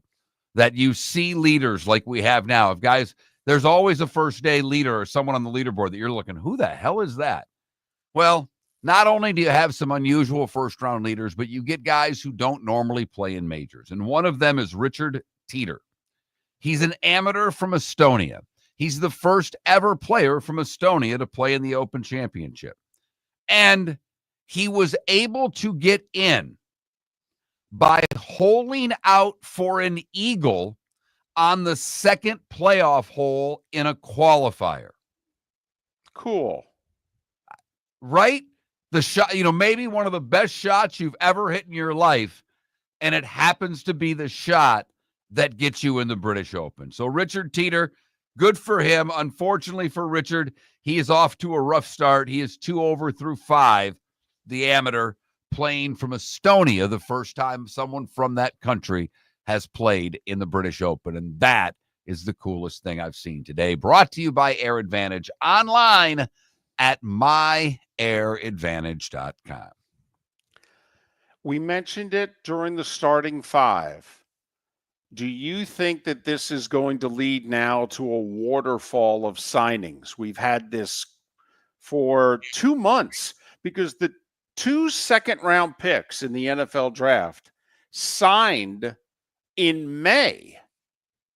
And now here we are mid-July. And until last night, there wasn't another second-round pick who had signed. The 49ers got their second-round pick, defensive tackle Alfred Collins, to sign his standard deal. I mean, there's no arguing over money. Everyone's slotted. It's just how much of the money would be guaranteed, because the first 2 second-round picks who signed got fully guaranteed deals. Well, everyone else is holding out for fully guaranteed. The team said, we're not going to do it. The Niners gave Collins almost 90%. $9 million of the $10.3 million is now fully guaranteed. Mark, do you think this leads to, in the next 48 hours, we got 29 unsigned guys. I think over 20 of them now will be signed by Saturday night. I couldn't agree with you more. I was actually thought you were going to say 20 by 5 o'clock tomorrow. I mean, before the afternoon sports shows that you listen to on whatever stations you listen to them, and you're driving home for work, ready to knock down at least 6 to 8 Miller Lights or whatever the beer it is you drink, I believe there will be 20 players signed. I really do. I think it's a total waterfall. Someone had to bite and do the non-guaranteed deal first, of which they're getting basically 90%, and the rest will follow. I wonder how much of it had to do with the 49ers were one of the 5 teams who had rookies report on Tuesday. So Collins had already missed 2 days because he signed last night. He'd missed Tuesday and Wednesday. And we talked about this, Mark. All second-round picks are going to make the team, and they're counted on being part of the rotation. It's during training camp that you're going to determine, well, where are you going to be on the rotation? Are you going to start? Are you going to be, the first swing tackle? Are you going to be the second defensive tackle? I mean, that's playing time. That's snaps. Like in Miami, they're expecting their second-round pick to start at guard. Right. We're talking also, I mean, think about Collins got 4 years, 10.3 million total. So think about it. All these second round picks, because the 49ers drafted in the upper third of the draft. So, we can do the money here. From the top of the draft to the bottom of the second round, we're talking going from like 11, 12 million down to 8, 9 million. And if you're willing to guarantee 90% of these deals, now we're going to argue and hold out over essentially $1 million being guaranteed, which I know for us, obviously, yeah, we'd fight. But in the grand scheme of things in the world they're in, how many more days you going to miss over they'll guarantee 90% of this contract? And like you said, to me, the bigger part of this is training camps are opening, and the majority of these second round picks, they're expected to play, in a lot of cases start. And with the way teams now invest in their teams, with 30% of the cap going to 3 guys, you need your rookies to play and contribute. So I think we'll have a lot of guys signed here in the next 36, 60 hours, if you will. So the old guy got it into the house. Phil, pars 18. He posts a 1 under 70. One of 3 scores under par in the clubhouse at the Open Championship. For over 50 years, the Nolan family has been dedicated to protecting local families. Nolan Family Insurance is a second-generation independent agency that specializes in home, flood, auto, and boat insurance. They take the time needed to explain your coverage options and answer your questions so you can make an informed decision that's right for you. If you're looking for an agency that treats you like family, call 941-639-1122 or go to nolanagency.com. That's 941-639-1122 or nolanagency.com. American Paint Supplies, celebrating 30 years in Naples, is proud to be the exclusive Farrow & Ball dealer in Southwest Florida. The best thing to come from the UK since the Beatles, Farrow & Ball has the colors and paints at American Paint Supplies. See why all the designers and painters choose Farrow & Ball. For 30 years, American Paint Supplies provides the perfect pairing of service and expertise on 6100 Shirley Street in Naples off of Pine Ridge or online at AmericanPaintSupplies.net. American Paint Supplies is your one-stop shop for all your coating needs. Wine glasses never fall over until you get a brand new rug. Oh, no! Ketchup bottles act normal till you're wearing a new shirt. Oh, you kidding me? And rocks slide peacefully on the road till the day you get a brand new windshield. Then they fly up off the road and attack without mercy. That's why new windshields from Glass Doctor come with our windshield protection plan. Unlimited repairs and 1 replacement for 12 months. Don't just fix it, protect it. Glass Doctor, a neighborly company. With summer approaching, time to take care of your own house. So stop into the Floor Meisters and see their huge in-stock selection of carpet. The Floor Meisters has 100 rolls to choose from, starting at $2.99 a square foot for carpet, pad, and installation. Come in and ask for Dave and have him show you the Dream Weaver Select. Many styles and colors to choose from that fit everyone's taste. Floor Meisters, 6281 Naples Boulevard in Naples, right next to Costco, or go to the web, floormeisters.com. This is Miller and Moulton.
championship, but also lost to Michigan. Michigan, who didn't cheat this time. Beat them fair and square. Yeah, are we ever going to hold accountable?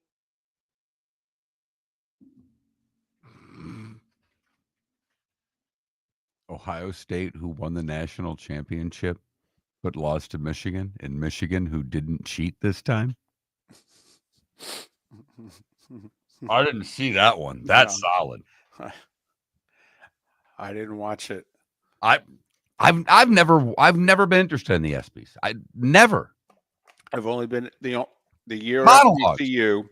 Yeah, well, the 2013, FCC, 2013, and whoever was doing the monologue, but I didn't even know it was on last night. I didn't either.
Adam, who you suing? And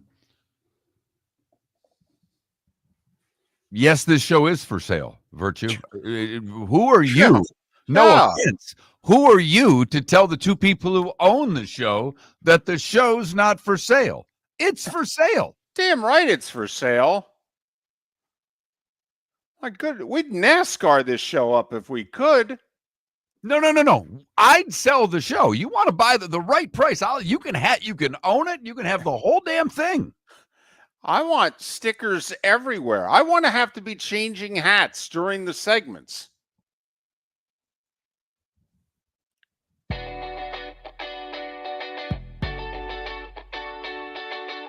You're listening to Miller and Moulton. And now, here's Mark Miller and David Moulton. 22 minutes till the top of the hour. John Forslund will join us an hour from now. See, he did the one thing you can't do when you're a guest on this show. You can't say as we're signing off, hey guys, call me anytime. Don't forget about me during the summer. See, Wit Watson makes that same mistake. Okay, he talks golf for a living. Golf Channel, NBC, PGA Tour Live with ESPN. He's got his own golf show. It's called Making the Cut. It airs in Orlando and Jacksonville on iHeartRadio. Check it out on the app. He's also got a podcast called Media Credentials.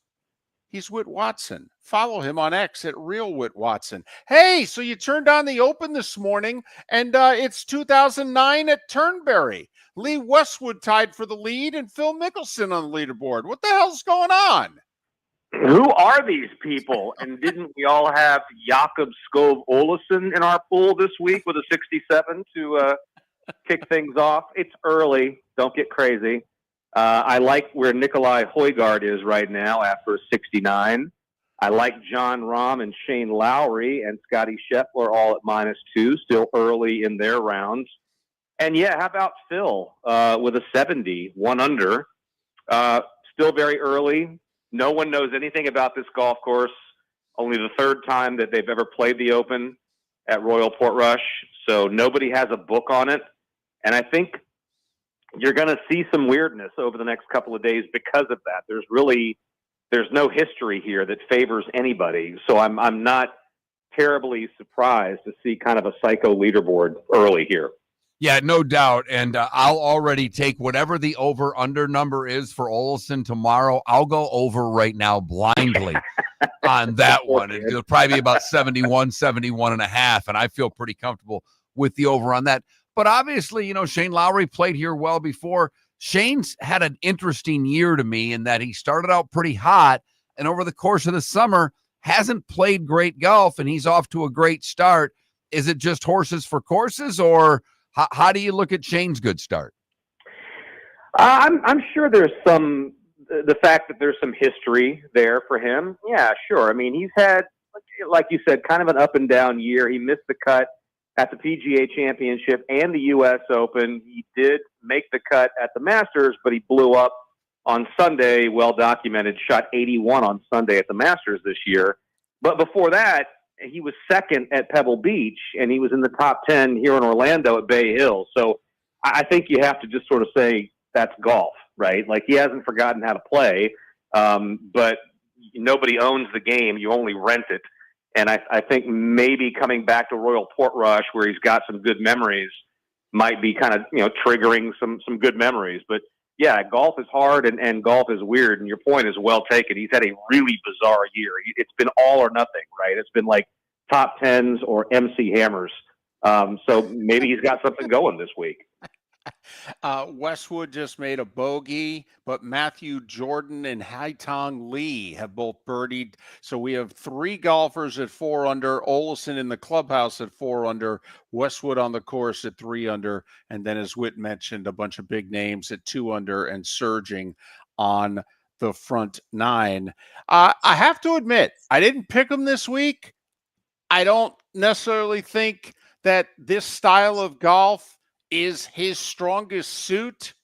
But let me tell you, if Scheffler goes and wins an Open Championship, still seemingly hitting 1/3 of his tee shots into the left rough, I got to start looking at this guy a little differently if he's hoisting the claret jug Sunday. You know, it was funny. I was a guest on another radio show here in Orlando, another iHeart show, and was asked about Scheffler. And I'm sure that by now we've all heard the press conference comments that he made earlier this week ahead of the Open Championship, and talking about, you know, what is the relative importance of golf to his life, and does he take joy from winning, and the thrill of winning lasts for about 5 minutes. And it was really like existential, really deep stuff from him. And I think the lesson is that this guy was born unflappable. He just doesn't get bothered. He's worked his way to be the number 1 player in the world without having to be a relentless narcissist like Tiger did, like Nick Faldo did, like Greg Norman did.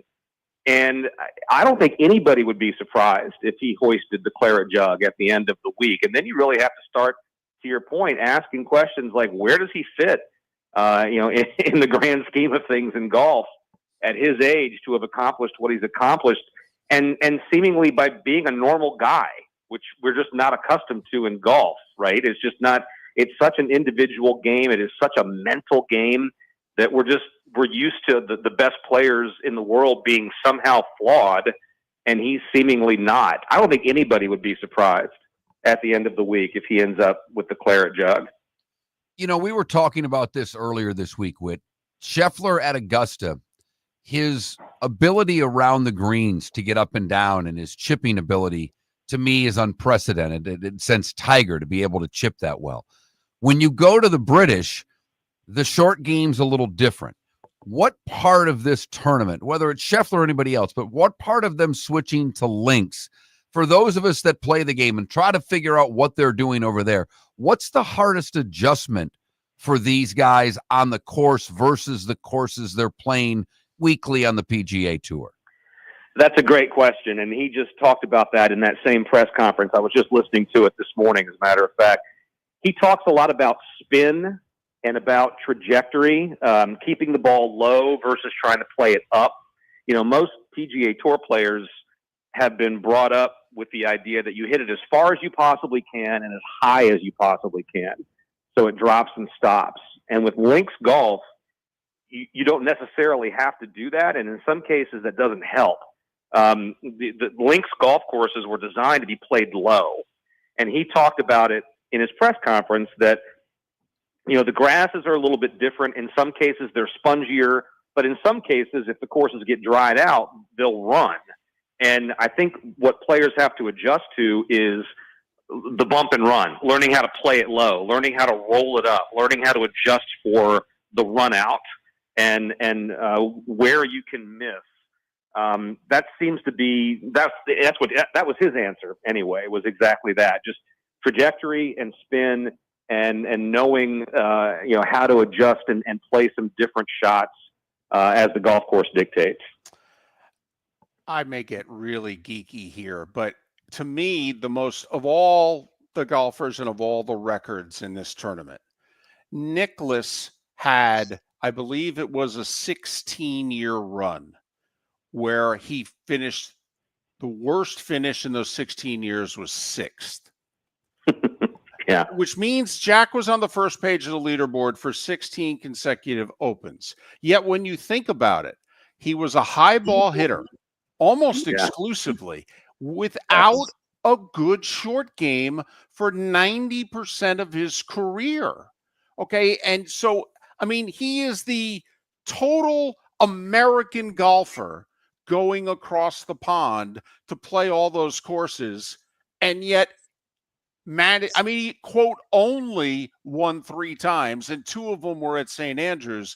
But my goodness, to finish in the top 6 for 16 consecutive and to do it basically playing the American style of golf. I mean, man, he's better than I think even we thought he was. Yeah, I can't pretend to be an expert on Jack Nicklaus, but I think, we all grew up watching Nicklaus play. Like, my dad taught me how to play golf by handing me a copy of Golf My Way by Jack Nicklaus. And, to your point, he does the running joke as a golf course architect is that if Jack Nicklaus designed the golf course, it's going to favor a high fade because that's what he played. You got to hit it 200 yards straight up in the air and stop it because that's how he played. I guess the answer to that question is it was repeatable. Like, he knew exactly where it was going. He was consistent. He didn't have the big miss the way that Tiger had a big miss at points in his career, the way that Jordan Spieth has a big miss now in his career. Nicklaus didn't miss. And so even though the style didn't really fit the golf course, he knew where the ball was going. And you can play that way, right? If you know exactly, Lee Trevino made a career out of that, hitting a low fade. He knew exactly where it was going to go. He wasn't the longest player. He wasn't the best putter, but he knew exactly where the ball was going. And I guess, again, I'm no expert, my God, on Jack Nicklaus, but I would assume that would be the answer to that question, is that he knew where the ball was going for the entirety of his career. We have 21 players currently under par. Let's just say that number doubles with the afternoon groups, and we have no idea weather, wind, all the factors that could come in. But if 30 or so guys are under par or better Thursday, where do you have to be today to win this tournament on Sunday? I think that somewhere, I think anything under par is going to be okay. There's 23 now, I guess, that are under par. And if you look at the evens, you got 46 players that are even or better. But again, the afternoon wave hasn't really started yet. I think anything in red numbers. It's early, but it doesn't appear that anybody is going to run away with it. And it looks like the golf course is fair in that it doesn't favor any one player. I think you're going to see some good scoring. And I think anything even or better is a good spot to be in after one day. Who did you pick? For the record, I went with Rahm. Okay. Me too. Wow. Yeah, okay, well, Rahm. I had, there's 20 players from LIV who are in the field. And again, for those who are new, I do a charity pool. We have a bunch of Orlando and Tampa-based broadcasters that throw money together and donate money to charity. It's a one and done. I have burned all the notable suspects. So I had to go into the LIV roster to find a pick this week. And I thought Rahm had a legitimate shot. He's been secretly, quietly playing really well this year on the Live Series, even though no one's paying attention. I took John Rahm, and I don't hate that, given the fact that he's 2 under through 8, and it's still early. Thick rough or fescue? Like a U.S. Open rough or the fescue? Which is harder to get out of? I think the U.S. Open rough is harder to get out of. You can play out of fescue if you can find it, but the U.S. Open rough is A, hard to find the golf ball at all, and B, kind of designed to make it impossible to play out of. The fescue, I've played some golf courses that have fescue, and if you get lucky and get a decent lie, you can hit out of that stuff.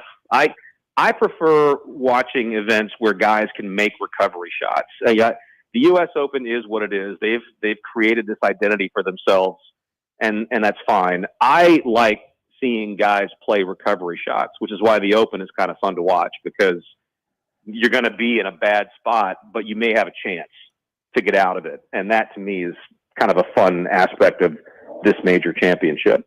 Do you think Oakmont, what's it, like 9 years they host their next U.S. Open? Do you think they will hold firm and ban, who is it? Is it Wyndham Clark? Who'd they ban? Wyndham Clark. Okay, Yeah. Do you think Oakmont holds firm and bans Clark from the next U.S. Open? Well, I was just reading about that this morning, getting ready for my show on Saturday. They placed some onerous terms on him. Yes, they did. Before he's allowed back on the golf course. Like, for those who didn't hear the story, he destroyed a locker during the Open because he was PO'd that he missed the cut. And the club, which is a private club, they can make their own rules, came back and said he's not welcome on the property until he pays a fine, publicly apologizes, which he kind of already did. And they want him to go to anger management courses before he's allowed back at the golf course. Okay, first of all, that's not enforceable.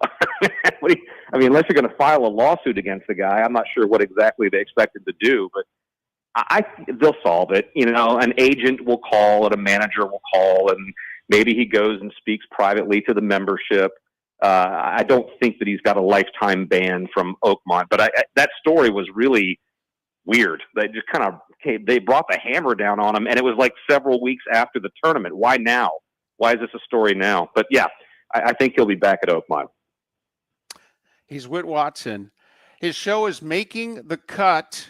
It airs on iHeartRadio, different times in Orlando and Jacksonville. That's why I say, if you want to hear it for sure, go to the iHeartRadio app. His podcast is Media Credentials. He broadcasts a ton of golf throughout the season. Follow him on X at Real Wit Watson, Real Wit Watson.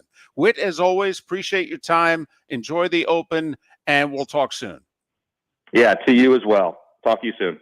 Wit Watson, kind enough to join us once again here on Miller and Moulton. Bob Harrig was booked, and Bob said, listen, I think I'm going to be too busy on Thursday. How about Friday? So we're tentative with Bob Harrig live from Royal Portrush tomorrow. Tentative, Mark. Everything is fluid. I don't know if you're aware of that. Southwest Florida's scorching heat is on its way. Stay cool with Air Advantage. As a proud Rheem Pro partner, Air Advantage delivers top-notch air conditioning solutions to keep you cool and comfortable. Right now, enjoy 18 months, no interest, no payments on qualifying systems. Call 433-4635 today for expert installation and unbeatable comfort all summer long. Online at myairadvantage.com. Air Advantage. Call today, 433-4635. With summer approaching, time to take care of your own house. So stop into the Floor Meisters and see their huge in-stock selection of carpet. The Floor Meisters has 100 rolls to choose from, starting at $2.99 a square foot for carpet, pad, and installation. Come in and ask for Dave and have him show you the Dream Weaver Select. Many styles and colors to choose from that fit everyone's taste. Floor Meisters, 6281 Naples Boulevard in Naples, right next to Costco, or go to the web, floormeisters.com. Mark Miller for Sleep Treatment Direct. They are helping me with sleep apnea. And by helping me, I mean curing me. No more CPAP machine. No more snoring. No more tossing. No more waking up exhausted. Their expert team got me the right treatment fast and hassle-free. If you want to feel energized and get rid of your snoring, call Sleep Treatment Direct today. 444-1741. That's 239-444-1741. Sleep Treatment Direct. Sleep safe and sound. Wine glasses never fall over until you get a brand new rug. Oh no! Ketchup bottles act normal till you're wearing a new shirt. Oh, you kidding me? And rocks slide peacefully on the road till the day you get a brand new windshield. Then they fly up off the road and attack without mercy. That's why new windshields from Glass Doctor come with our windshield protection plan. Unlimited repairs and one replacement for 12 months. Don't just fix it, protect it. Glass Doctor. A neighborly company. American Paint Supplies, celebrating 30 years in Naples, is proud to be the exclusive Farrow & Ball dealer in Southwest Florida. The best thing to come from the UK since the Beatles, Farrow & Ball has the colors and paints at American Paint Supplies. See why all the designers and painters choose Farrow & Ball. For 30 years, American Paint Supplies provides the perfect pairing of service and expertise on 6100 Shirley Street in Naples off of Pine Ridge or online at AmericanPaintSupplies.net. American Paint Supplies is your one-stop shop for all your coating needs. Defining a new era in men's health. Get stronger and healthier at Game Day Men's Health. With our in-house laboratory, get in, get treated, and get back to your passion and purpose. Call 239-427-3441 for our Bonita Springs or Naples location to set up your free testosterone test and consultation. Mention Miller Moulton Radio Show for a 10% discount on your service. Start living your best with Game Day Men's Health, Bonita Springs and Naples. Call 239-427-3441 today. This is Miller and Moulton.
You're listening to Miller and Moulton, coming at you from the Floor Meister Studios. Floor Meisters, keeping it real. And now, here's Mark Miller and David Moulton. We are halfway home on this Thursday, at least in the 239 and the 904. It is the final hour of Miller and Moulton in Lake City, Live Oak and surrounding areas, and in Port Charlotte, Venice and surrounding areas. Miller and Moulton, millerandmoulton.com, Miller_Moulton on X. John Forslund will join us in 35 minutes. He challenged us. He said, hey, don't forget about me during the offseason. Oh, okay. So schedule got released yesterday. Miller and Moulton always take an opportunity to talk a little hockey, tell some stories. John's got great ones, and he's got a great voice. So, yeah, sure. John Forslund in 35 minutes. So some news broke yesterday, David, and we spend probably more time than most talking about broadcast and broadcasters and pregame shows and the like, something we're into. We found that a lot of you are interested as well. Did you see the news of what Fox may be doing with their big noon kickoff? Well, and it's not just big noon kickoff, but yes, I saw the news yesterday. I think it's brilliant. Not necessarily for big noon kickoff, but I think it's brilliant for the other ways that they may use this partnership. Fox and Barstool are very close to having a deal to essentially join forces in a lot of ways. And Dave Portnoy would become part of the big noon kickoff show. Now, I'm someone who likes Barstool. I know exactly who they are. And if you don't like me for liking them, so be it. Guilty. They've become I think, a pretty large part of the sports media world for people 35 and younger, and maybe a little older than that, but certainly that younger demo. My son's a huge sports fan. His dad happens to host a sports talk show. We think of a decent sports talk show. He doesn't listen to his dad's show. He listens to Barstool Sports. That's where he goes 3 times a week for their, a Big Cat and PFT and that show. And that's his favorite show. So much so that he'll send me from time to time, hey, they had this person on. I happen to listen to their interview with Trevor Lawrence this week. They get terrific guests. The Dan Patrick story that you alluded to last week, they both did interviews on one another's shows. The Barstool guys did Dan Patrick's show. Dan Patrick did their show. There's not many people bigger than Dan Patrick in the sports talk show world.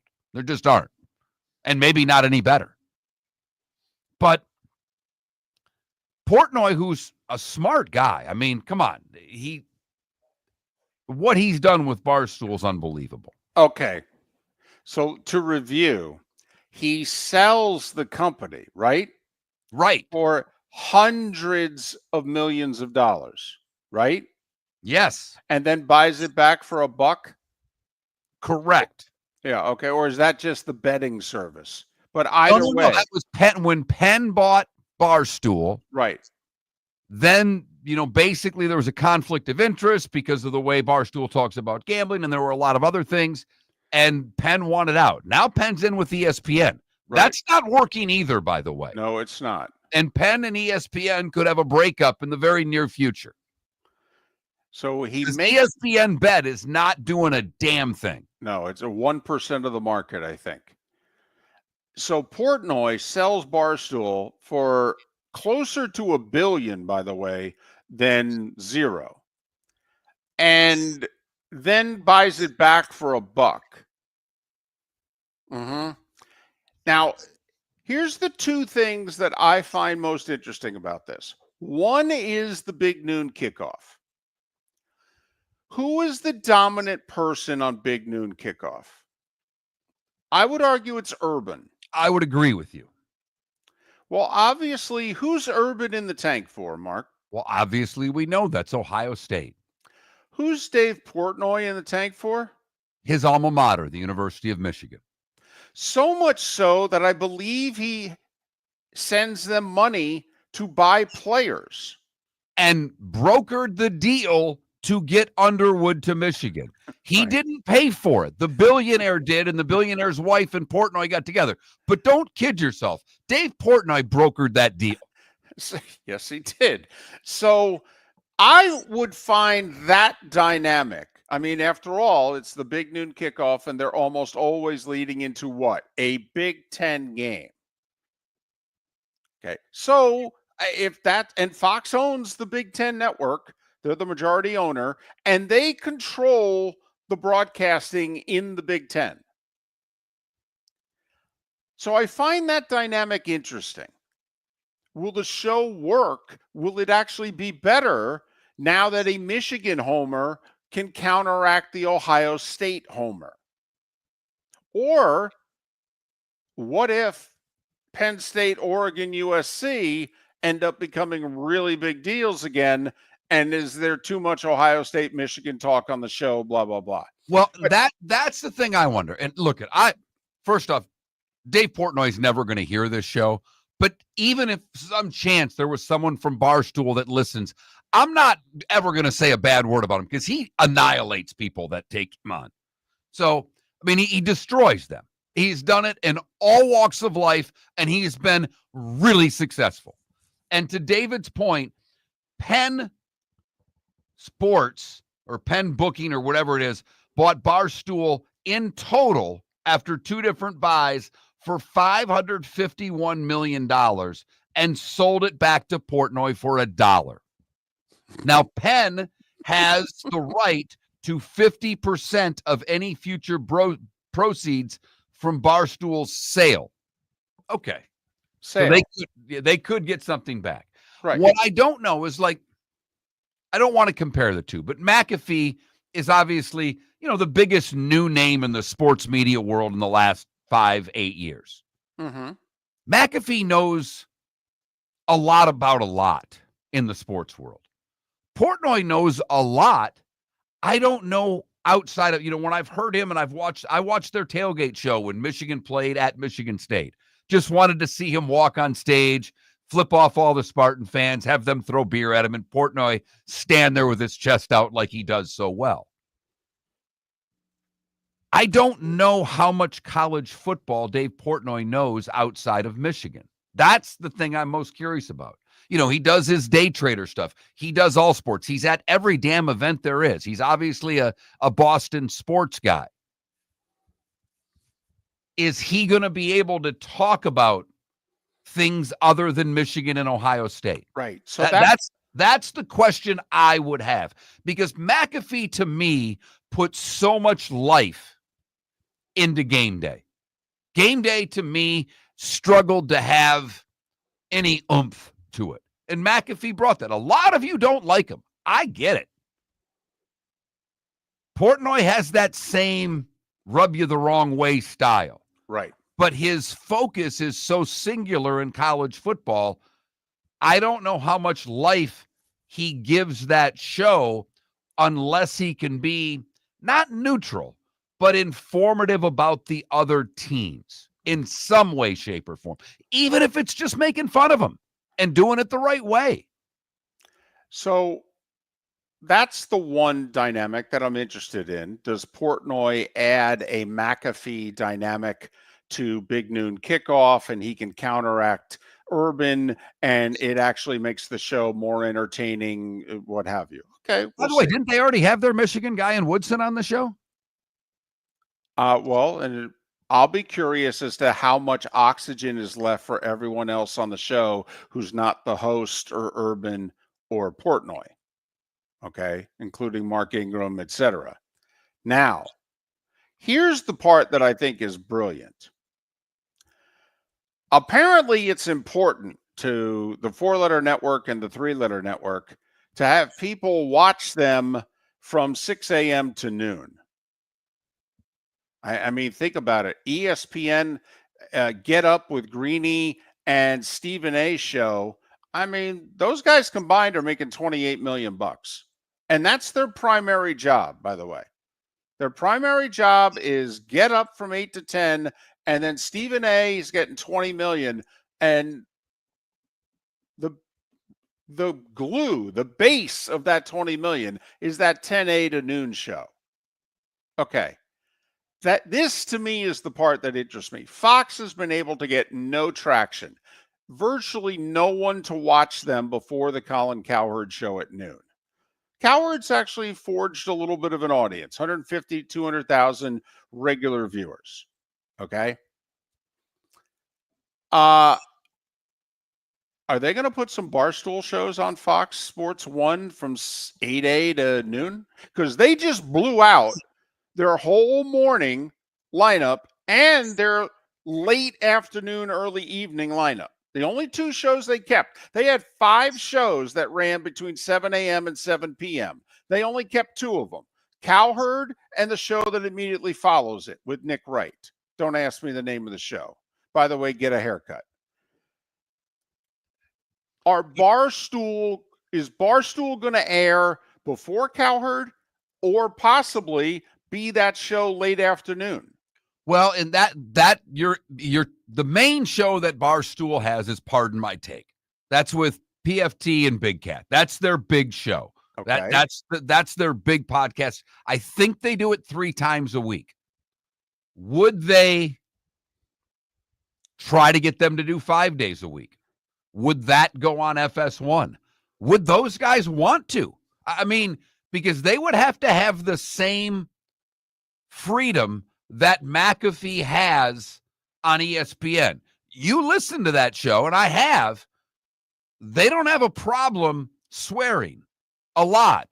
They don't have a problem talking about subjects that I even broach on this show. David cringes.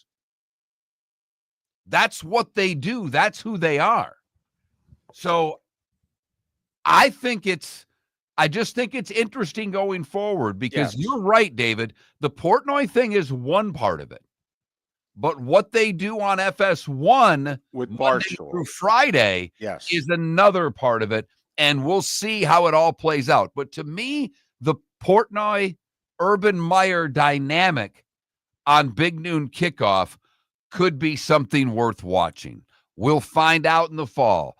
Game day has McAfee. Now Big Noon Kickoff may have Portnoy. You're stuck with Miller and Moulton. For over 50 years, the Nolan family has been dedicated to protecting local families. Nolan Family Insurance is a second-generation independent agency that specializes in home, flood, auto, and boat insurance. They take the time needed to explain your coverage options and answer your questions so you can make an informed decision that's right for you. If you're looking for an agency that treats you like family, call 941-639-1122 or go to nolanagency.com. That's 941-639-1122 or nolanagency.com. Summer approaching, time to take care of your own house. So stop into the Floor Meisters and see their huge in-stock selection of carpet. The Floor Meisters has 100 rolls to choose from, starting at $2.99 a square foot for carpet, pad, and installation. Come in and ask for Dave and have him show you the Dream Weaver Select. Many styles and colors to choose from to fit everyone's taste. Floor Meisters, 6281 Naples Boulevard in Naples,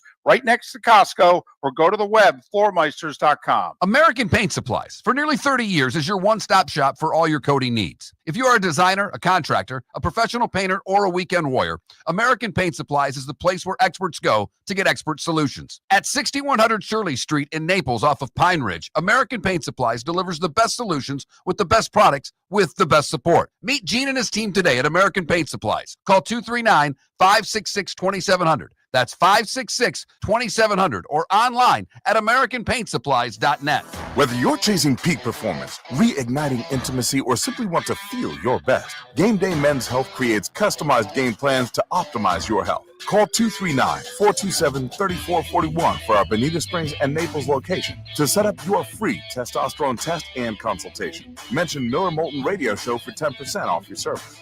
Find your maximum self with Game Day Men's Health, Bonita Springs and Naples, Florida. Call 239-427-3441 today. This is Miller and Moulton.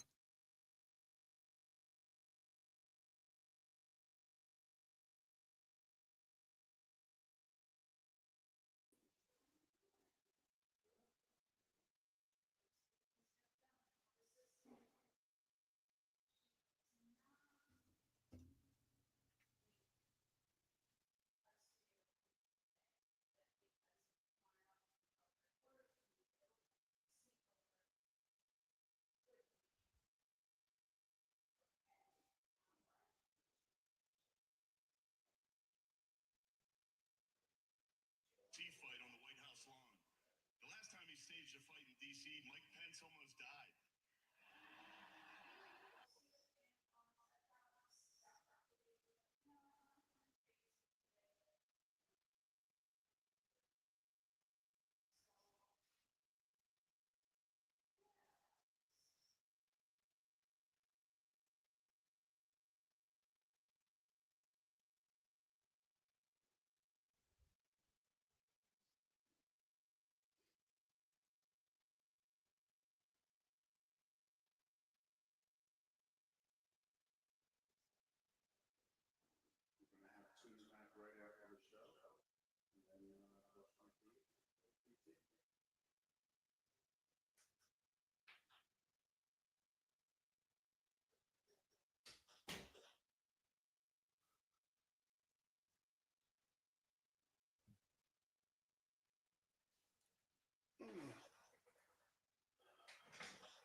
Puck, were you being funny?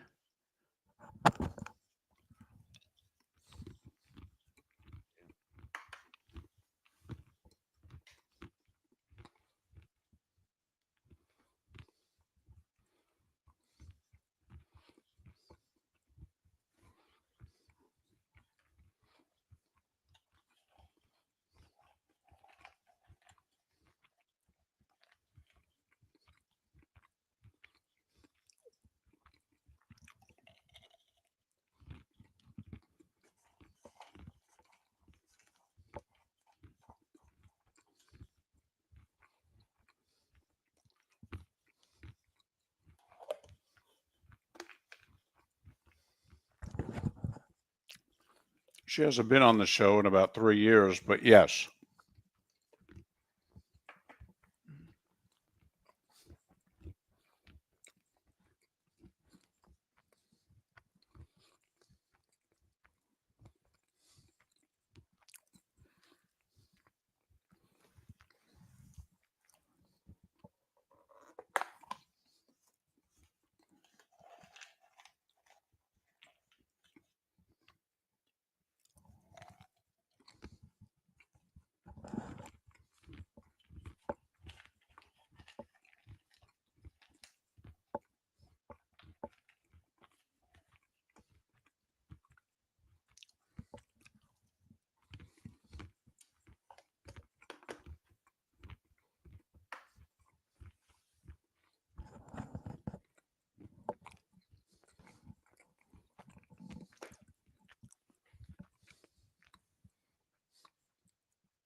Behind the scenes, she was not very popular on that show, by the way, for what that's worth.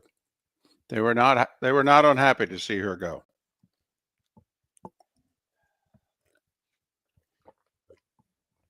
She now does her own show on FanDuel, right?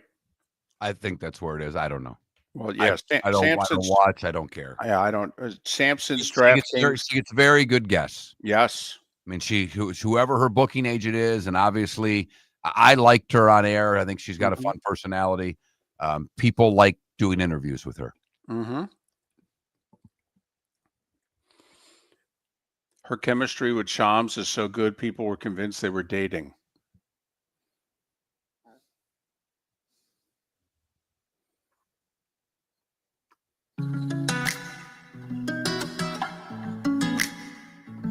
Welcome back to Miller and Moulton. Text the guys what's in your mind at 21,000.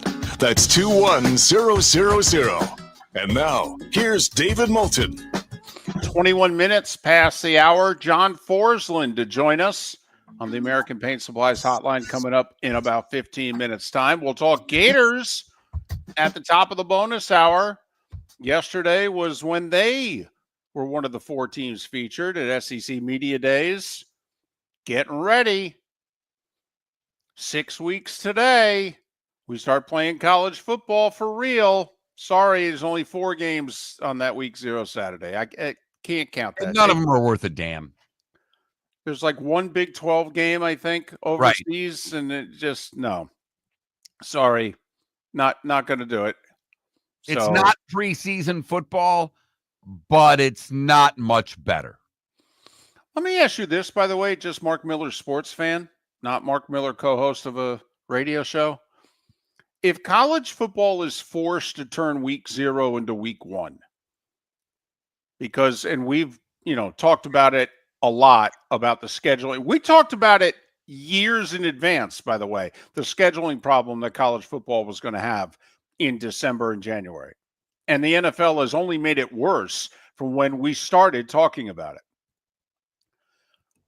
Would you be ready? Like, this is a really good week 1.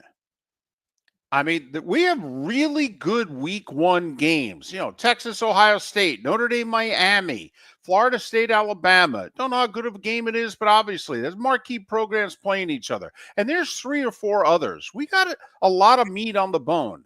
It's for August 30th and 31st. And then we have Bill Belichick's North Carolina debut on September 1st. Move it up 7 days. Are you ready for the college football season to be starting August 22nd, August 23rd, August 24th? I would be fine with it. I don't know if the nation would. My only reason to tell you that I'm fine with it is, as you well know, David, in Florida, we start school early. My daughter starts school August 11th or something like that. Sounds right. She's got like 3 weeks of summer left. And because of that, my wife and I's life changes when school starts. Of course. You're not thinking about getting away for the weekend or anything like that with your family. You can do it. I get it. We all vacation during the school year. But I think all of us who have children, our lifestyle drastically changes that first Monday that our kids are back in school. We go back into that mode of the Monday through Friday, picking the kid up and dropping the kid off and all of those things. So yes, David, I think I would be comfortable with it, but I don't know if they would in Pennsylvania or Michigan or Wisconsin and a lot of places where school still starts after Labor Day. And that is still summer. That is still Friday at 5, we're going to the lake for the weekend, and we ain't coming back till after dinner on Sunday. So I don't know if the rest of the country would be ready. The South is always ready for college football. Hell, you could start it on Saturday and they'd be ready, David. But obviously, and we've joked, and sometimes we're not joking, that, man, it's hot.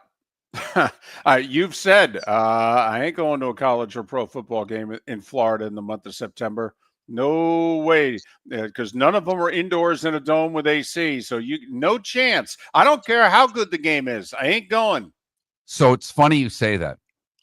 I have a friend who he has a friend, and that friend listens to our show. That guy, his company does really well. Why the hell he's not sponsoring the show is a whole nother question. Yeah. But through our mutual friend, I've been invited twice to go to Dolphins games. This gentleman who likes our show has a suite. And the second invite I got was for the Notre Dame Penn State game. I was already going. I was there. And we tried to meet up and trying to get into the suite level. It never happened. And I've been thinking about, am I going to get a third invite? Because I've kind of burned the first, and they were late. And I'm like, do I need to reach out to our mutual friend and say, what's it going to take to get an invite to the Notre Dame Miami game? Because, David, I'll go to a game in August or September in Florida if club seats or a suite are involved. Well, that's very nice of you. I mean, it's nice of you to sacrifice the way that you do, okay, for college and pro football in the state. I hear you. I got you. So I've been thinking about that a lot. In fact, our mutual friend plays golf, and I've promised an invite to my club. So I'm trying to get him on the course between now and week 1 so I can start working that angle. But yeah, David, it's hot and all those things, but come on, the swamp's still going to rock, whether it's August 23rd or August 30th. And Mark, I think you're right. SEC and most of ACC, I think, would be fine. Big Ten going to be okay? No. In that game, a lot of those, if they move it up, and maybe they add a game to the schedule, who knows? But if they move it up, a lot of those week 1 games aren't great. I don't think Western Michigan at the University of Michigan would be a big draw that week. So college football's, we've said it, they have a scheduling problem. The NFL's made it worse. The 16-team playoff, which we're all expecting that's the world we're going to be living in soon.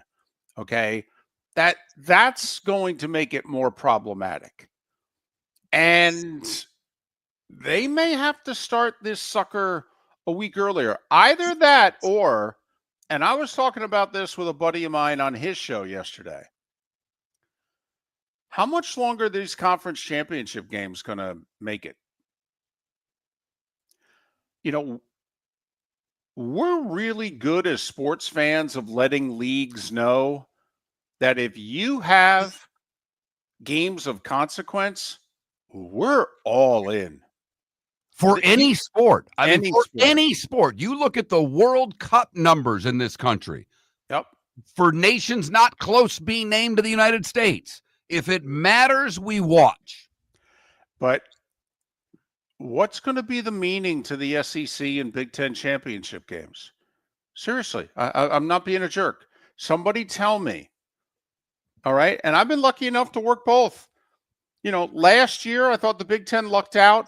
First off, you still had the whole seeding thing, and people thought that was important. But Oregon and Penn State both really wanted to be in the game, and their fan bases were jacked. And that place was packed.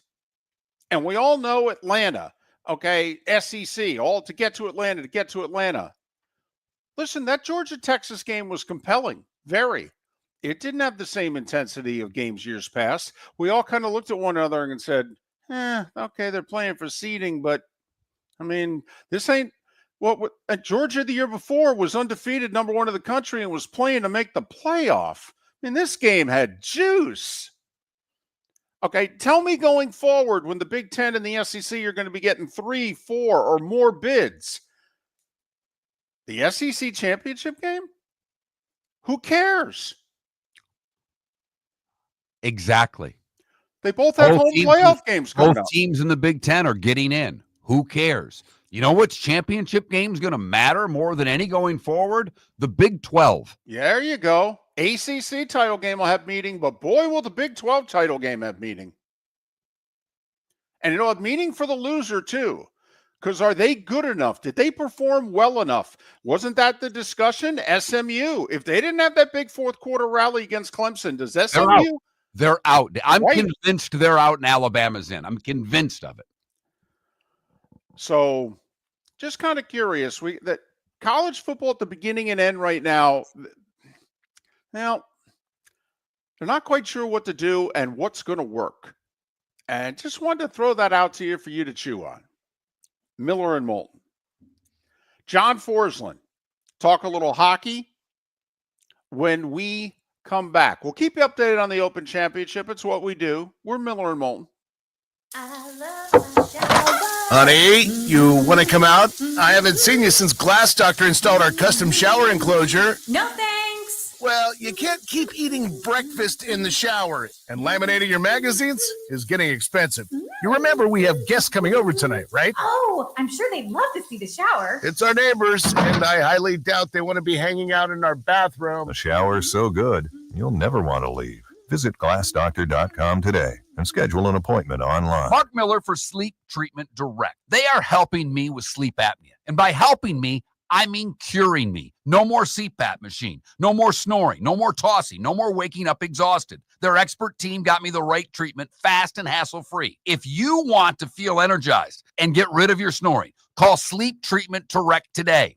444-1741. That's 239-444-1741. Sleep Treatment Direct. Sleep safe and sound. With summer approaching, time to take care of your own house. So stop into the Floor Meisters and see their huge in-stock selection of carpet. The Floor Meisters has 100 rolls to choose from, starting at $2.99 a square foot for carpet, pad, and installation. Come in and ask for Dave and have him show you the Dream Weaver Select. Many styles and colors to choose from that fit everyone's taste. Floor Meisters, 6281 Naples Boulevard in Naples, right next to Costco, or go to the web, floormeisters.com. American Paint Supplies, for nearly 30 years, is your one-stop shop for all your coating needs. If you are a designer, a contractor, a professional painter, or a weekend warrior, American Paint Supplies is the place where experts go to get expert solutions. At 6100 Shirley Street in Naples off of Pine Ridge, American Paint Supplies delivers the best solutions with the best products with the best support. Meet Gene and his team today at American Paint Supplies. Call 239-566-2700.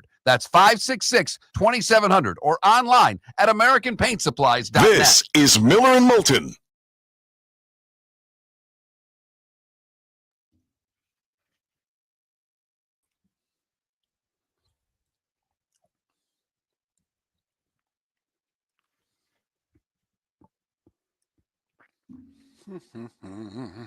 And I can assure you of this, Irish, my sponsor stick is never going to quit, because without sponsors, we don't have an effing show. And right now, we're 2 sponsors short of where we need to be to make a decent living. We're 4 sponsors short of where we want to be. I'm going to do it every goddamn day. I'm going to do it every goddamn segment. And if you don't like it, don't listen to the show anymore. Seriously.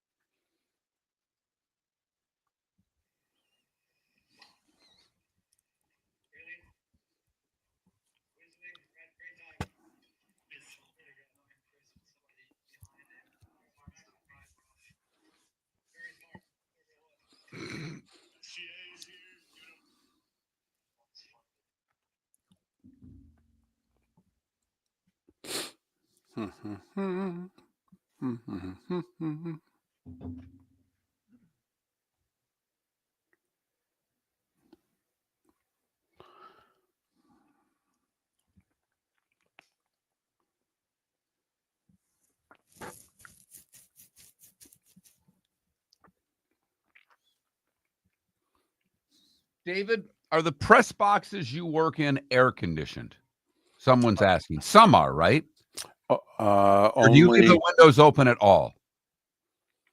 I mean, you're always open to the air, right? I mean, you're never closed in a. Oh, no, couldn't, because the sound would echo. Right. It's real simple. If we're inside, they're air conditioned. If we're outside, they're not. So, you know.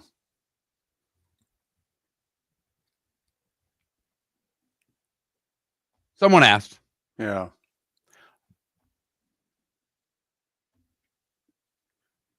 Hey, Jesus is back. Look at that. Hey. What's up, Jesus? Hey, Zeus. How's it going? By the way, Jesus, I tried to use your theory about missing church while on vacation, and my wife didn't buy it at all. She said, obviously, you're not Catholic. That's funny. God, that's funny. That is funny.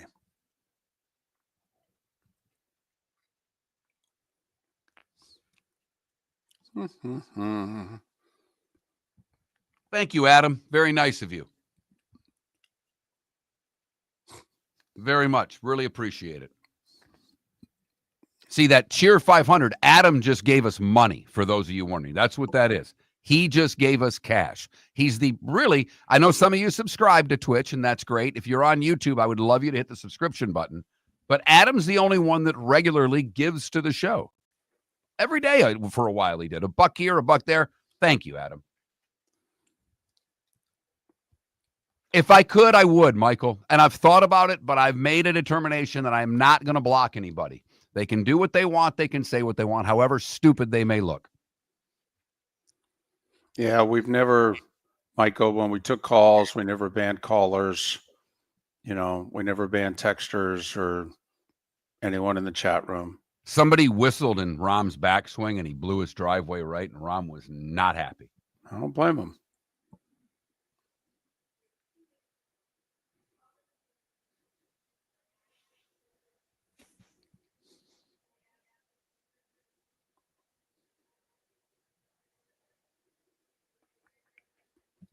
Oh, he's just made back-to-back bogeys, too.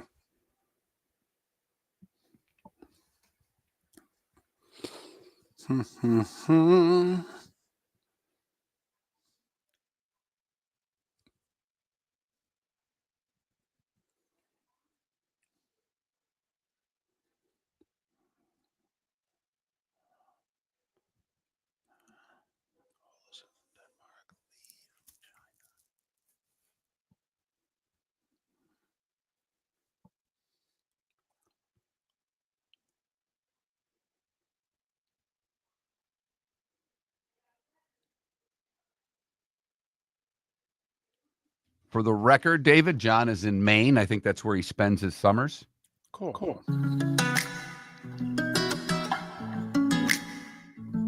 Welcome back to Miller and Moulton. Text the guys what's in your mind at 21,000. That's 21000. And now, here's David Moulton. 22 minutes until the top of the hour. Edgar Thompson will join us then to talk some Gators as we're gearing up for the football season. 4 under in the clubhouse is your leader at the Open Championship. Olesen, the Dane, Lee from China. They're both done with 67s. 3 under. Those on the course, the best score. Lee Westwood playing 18 at 2 under. Scotty Scheffler's on the back 9 at 2 under. Phil at 55 years of age in the clubhouse at 1 under. Right now, Shoffley, Spahn, Lowry on the course, also 1 under. That's your Open Championship update. We said it earlier in the show. He made a big mistake last time he was on after the Panthers won the Stanley Cup. He said, guys, great talking to you. Don't forget about me during the summer. Make sure that we catch up. So with that, we interrupt John Forslund's vacation to talk hockey with, well, who we think's the best play-by-play man in the sport, the TV voice of the Seattle Kraken, the NHL on TNT, Sports USA Radio, Amazon in Canada on Mondays. John, how's your vacation going? Well, first of all, you're never interrupting me, no matter what, I think.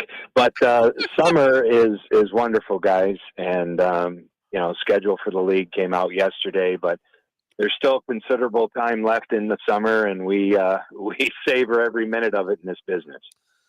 When David proposed having you on, I'm like, all right, well, I'll talk hockey any day of the week. Doesn't bother me. But I started looking back, and you broke into the business in the AHL with Springfield. Yeah. And I rode my buses in the ECHL at one time.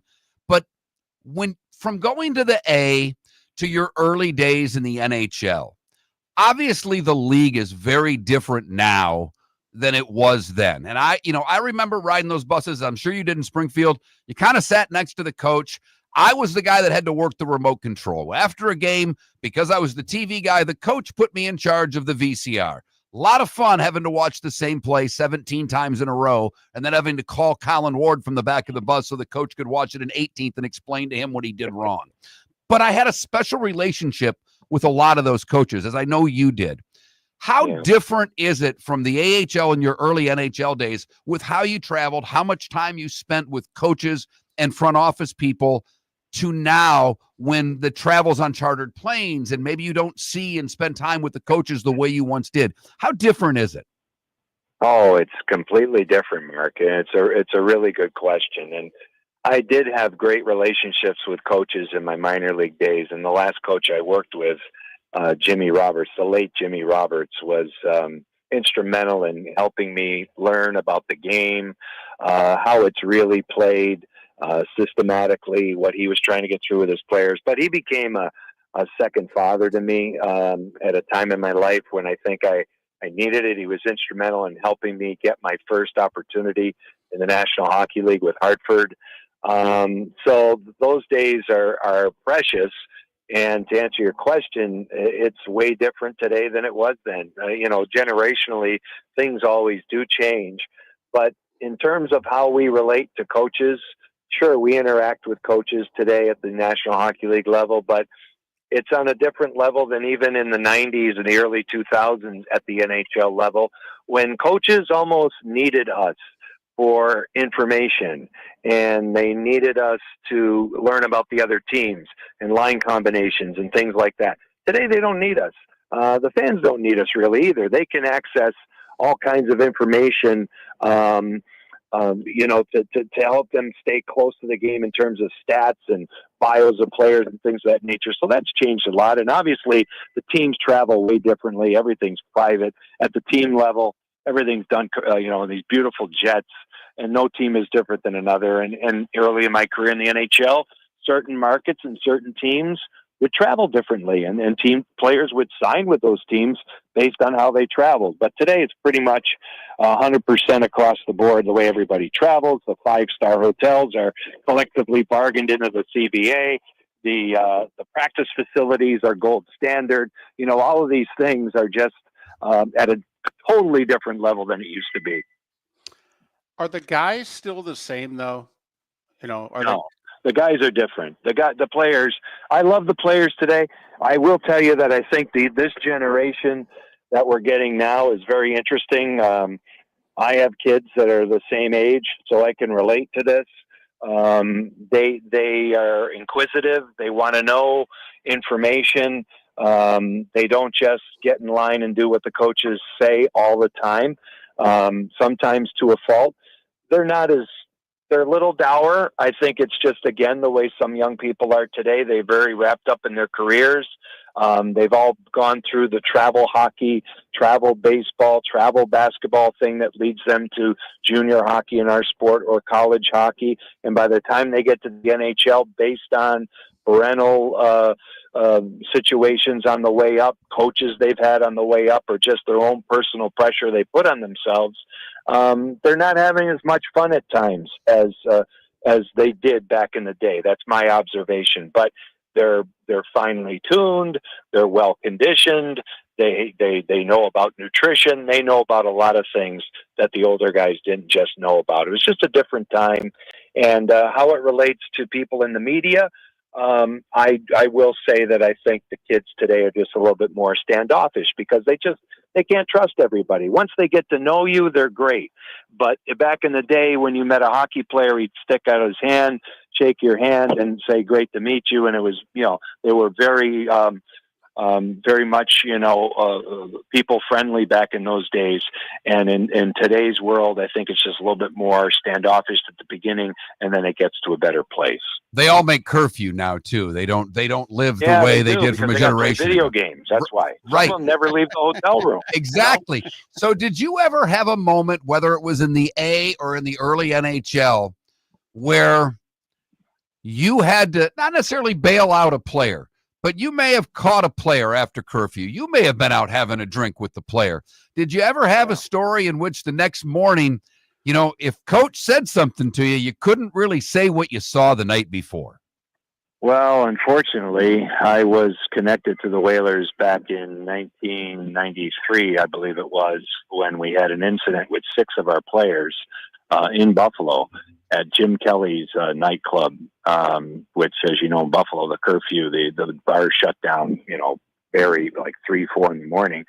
So it was an off day, and we were there maybe too many days too long, and there's no game the next day, and the guys went out, and there was an incident.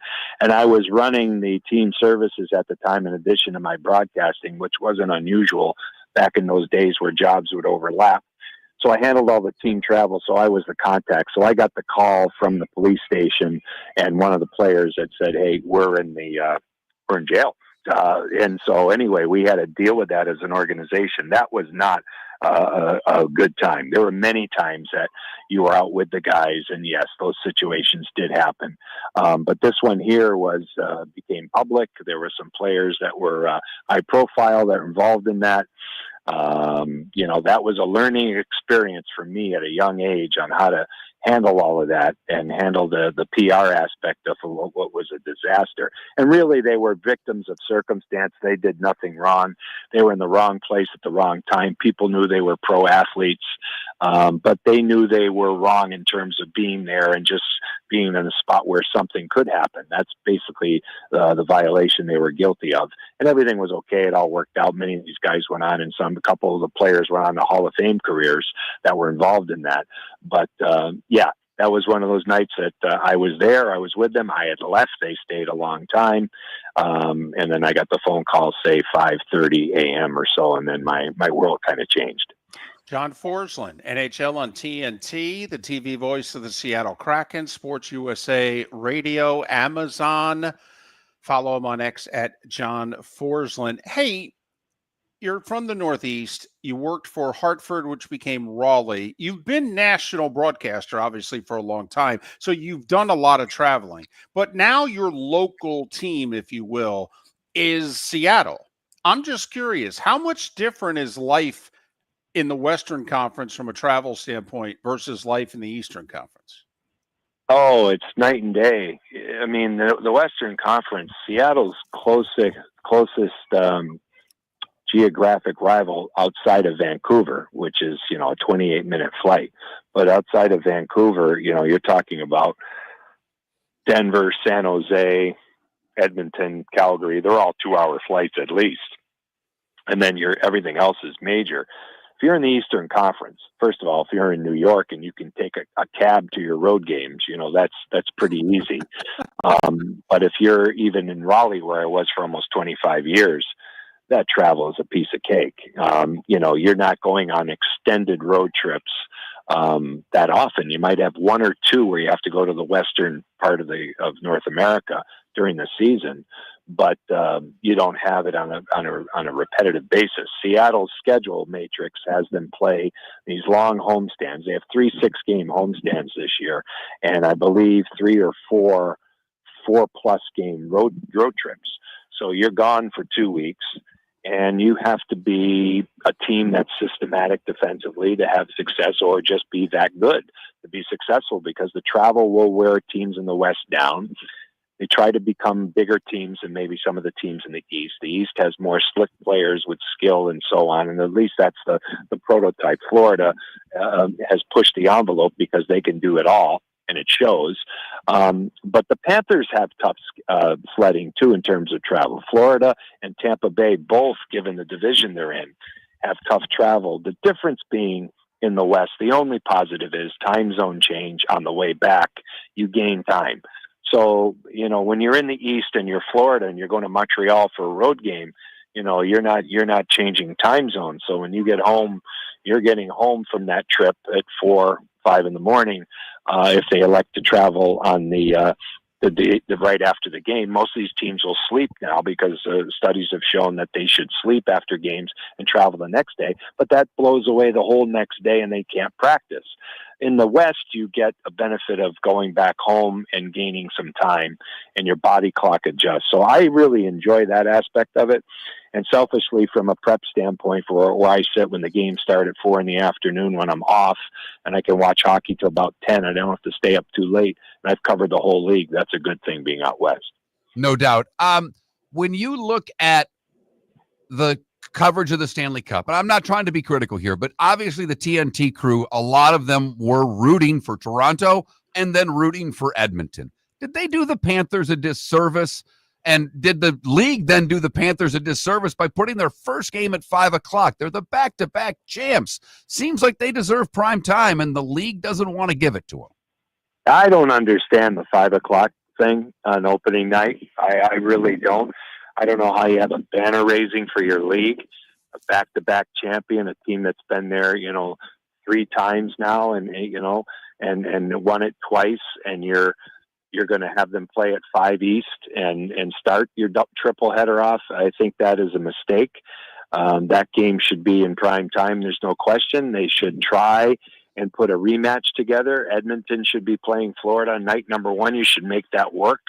It would be great for the United States. It would be great for Canada for their national broadcast to kick off their season with an 8:00 Eastern start between Florida and Edmonton. That's what I think it should be, but it's not.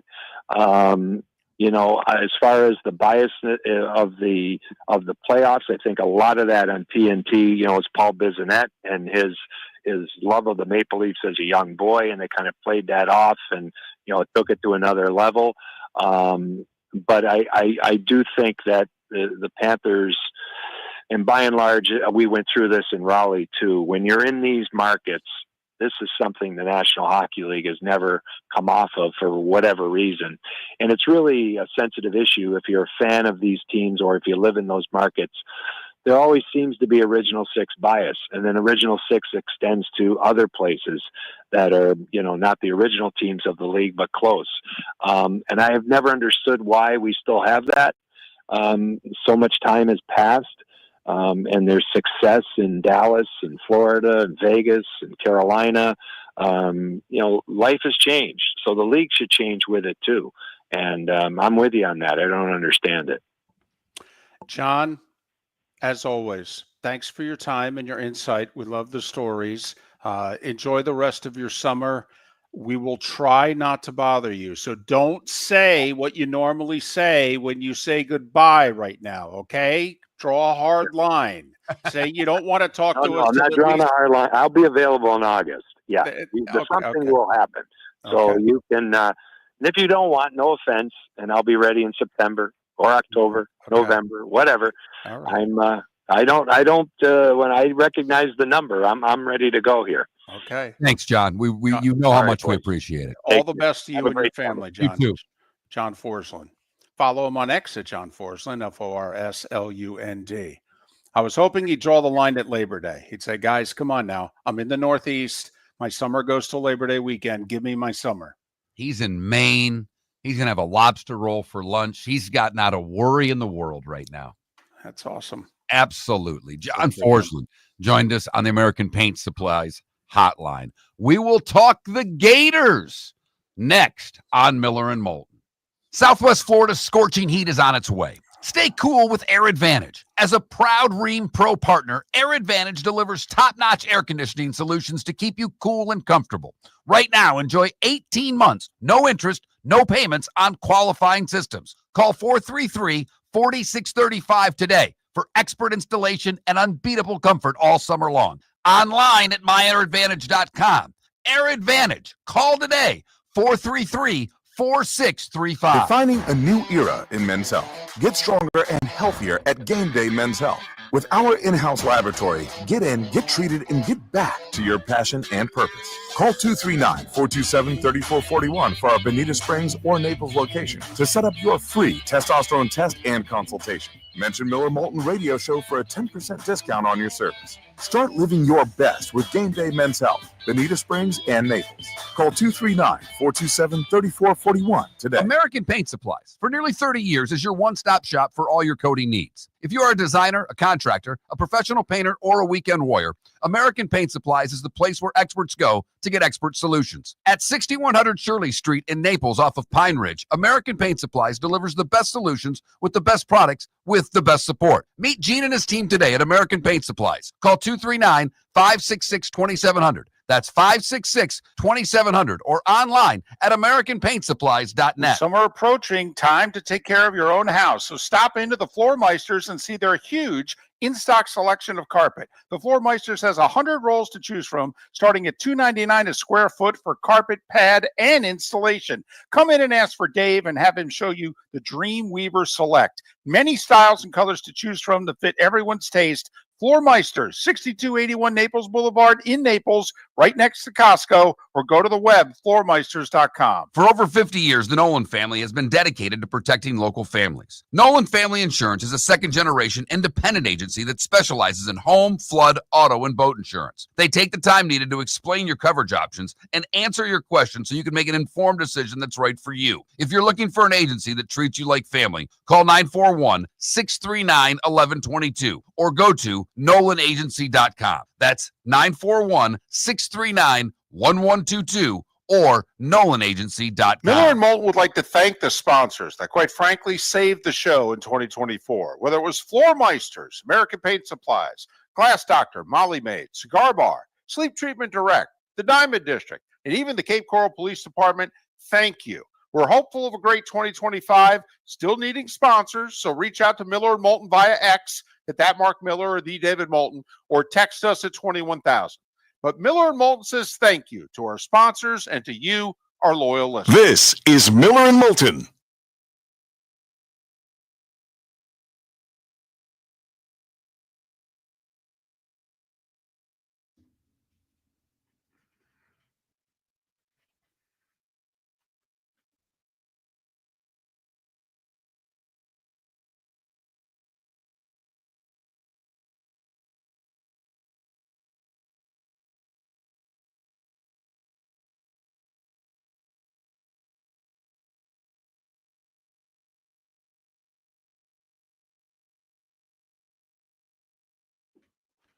Hey, good to see, Ambient. You went to YouTube to carry on an argument that you started 4 hours ago. Oh, man. Give it a rest, dude. Just give it a rest. Holy crap. We've had Josh paid on, Feeney. There's a lot of demands on his time, and we'll have him on. My guess is we'll probably have him on twice. What the hell?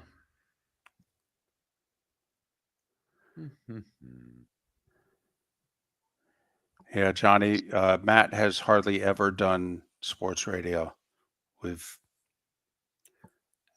Hell, I remember calling Matt 20 plus years ago.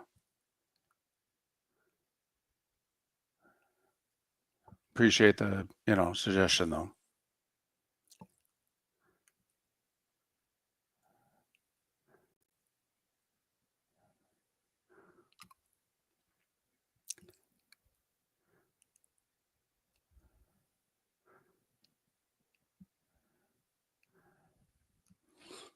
It's much tougher to get guests in the morning.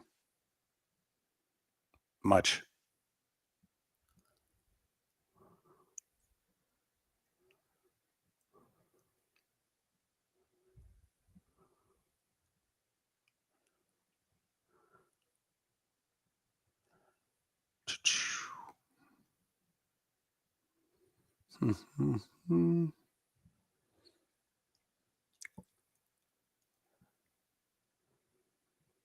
Oh, yeah.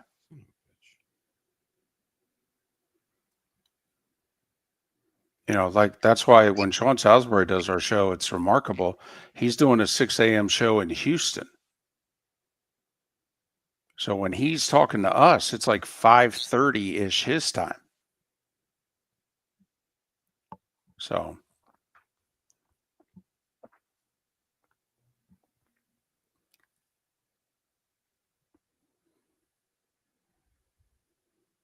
Guys, it's real simple about Von Miller, okay? He's an obvious Hall of Famer. The whole thing about first ballot depends on who he's up against, okay? Michael, I mean, you literally did this for 20 minutes plus this morning on one medium that we're on. Now you're doing it again on the other one. Enough, man, okay? We get it. You love Von Miller. You love the Broncos. That's wonderful. Come on. Come on. You just switched from Twitch to YouTube so you get someone over there to agree with you? What the hell? And we agree with you. We just point out that every year there's a logjam. And so it's getting harder. Plus, they put in guys this year, Thank you, Bruins fan. I mean, they didn't put Eli in, And you don't know who they're going to put in on the whole, quote, first ballot. But he's clearly a Hall of Famer.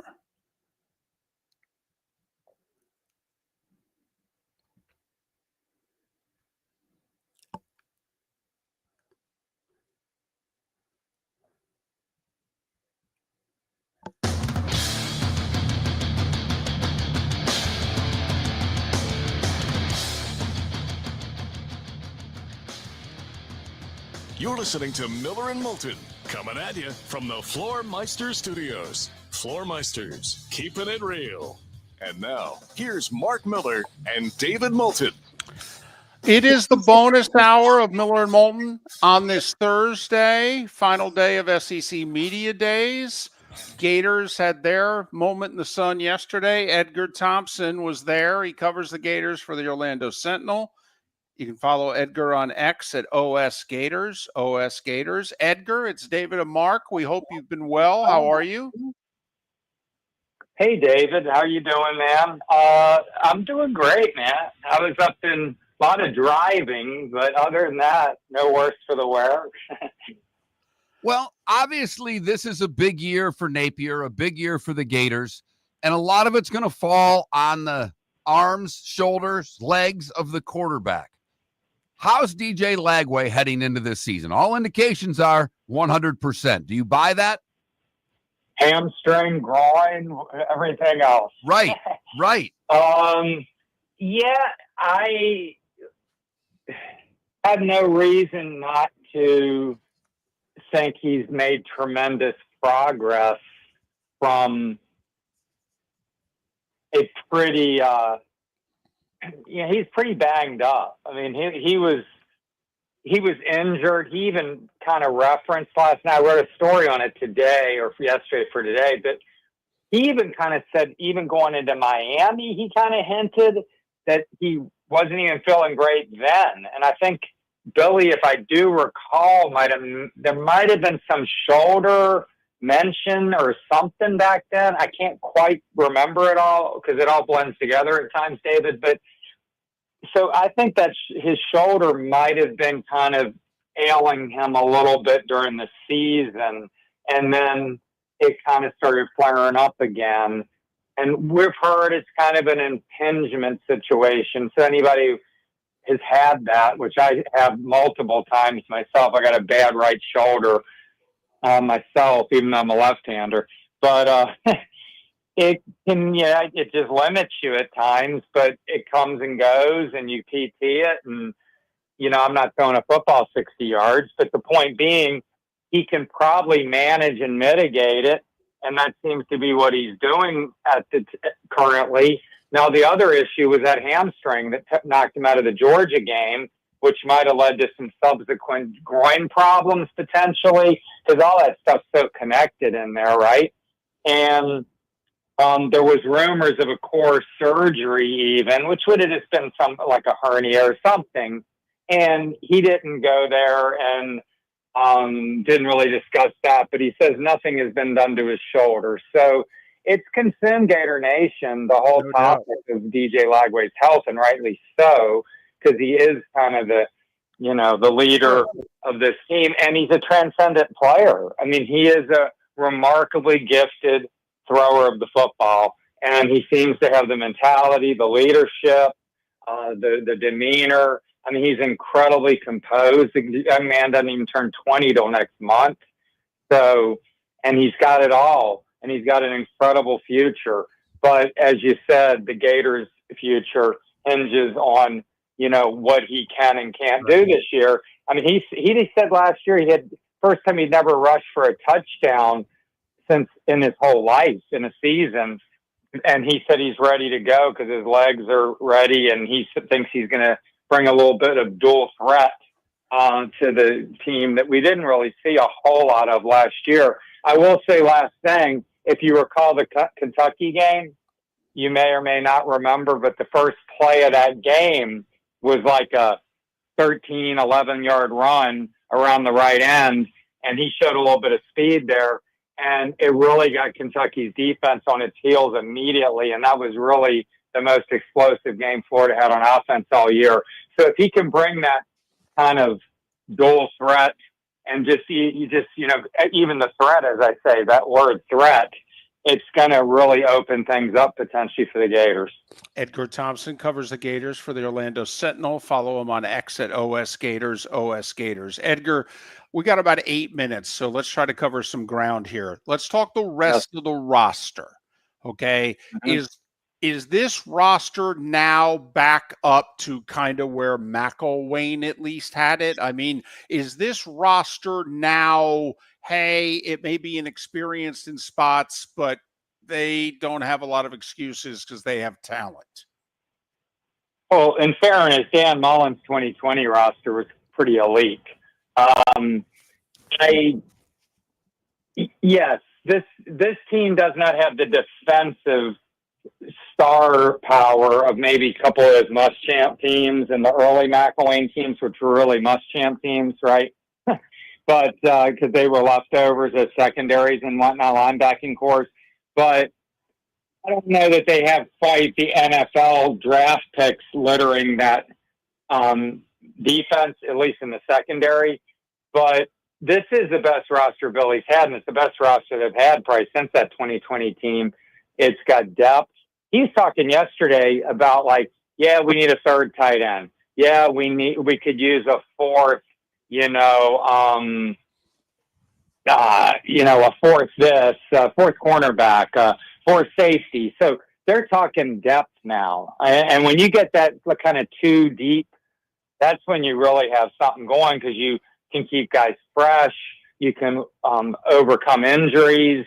And I think this is where they're kind of at. Now the offensive line's the best it's been in a long time. And that's still, though, there still seems to be, like, if like Austin Barber gets really hurt or Jake Slaughter would get really hurt, where are the options there? But interior defensive line maybe needs some doesn't have proven depth. That's an area that I would be concerned about there. But they have players that could emerge. So it's a good roster. I mean, some could think it's one of the best, few rosters in the SEC at this point, which is saying something.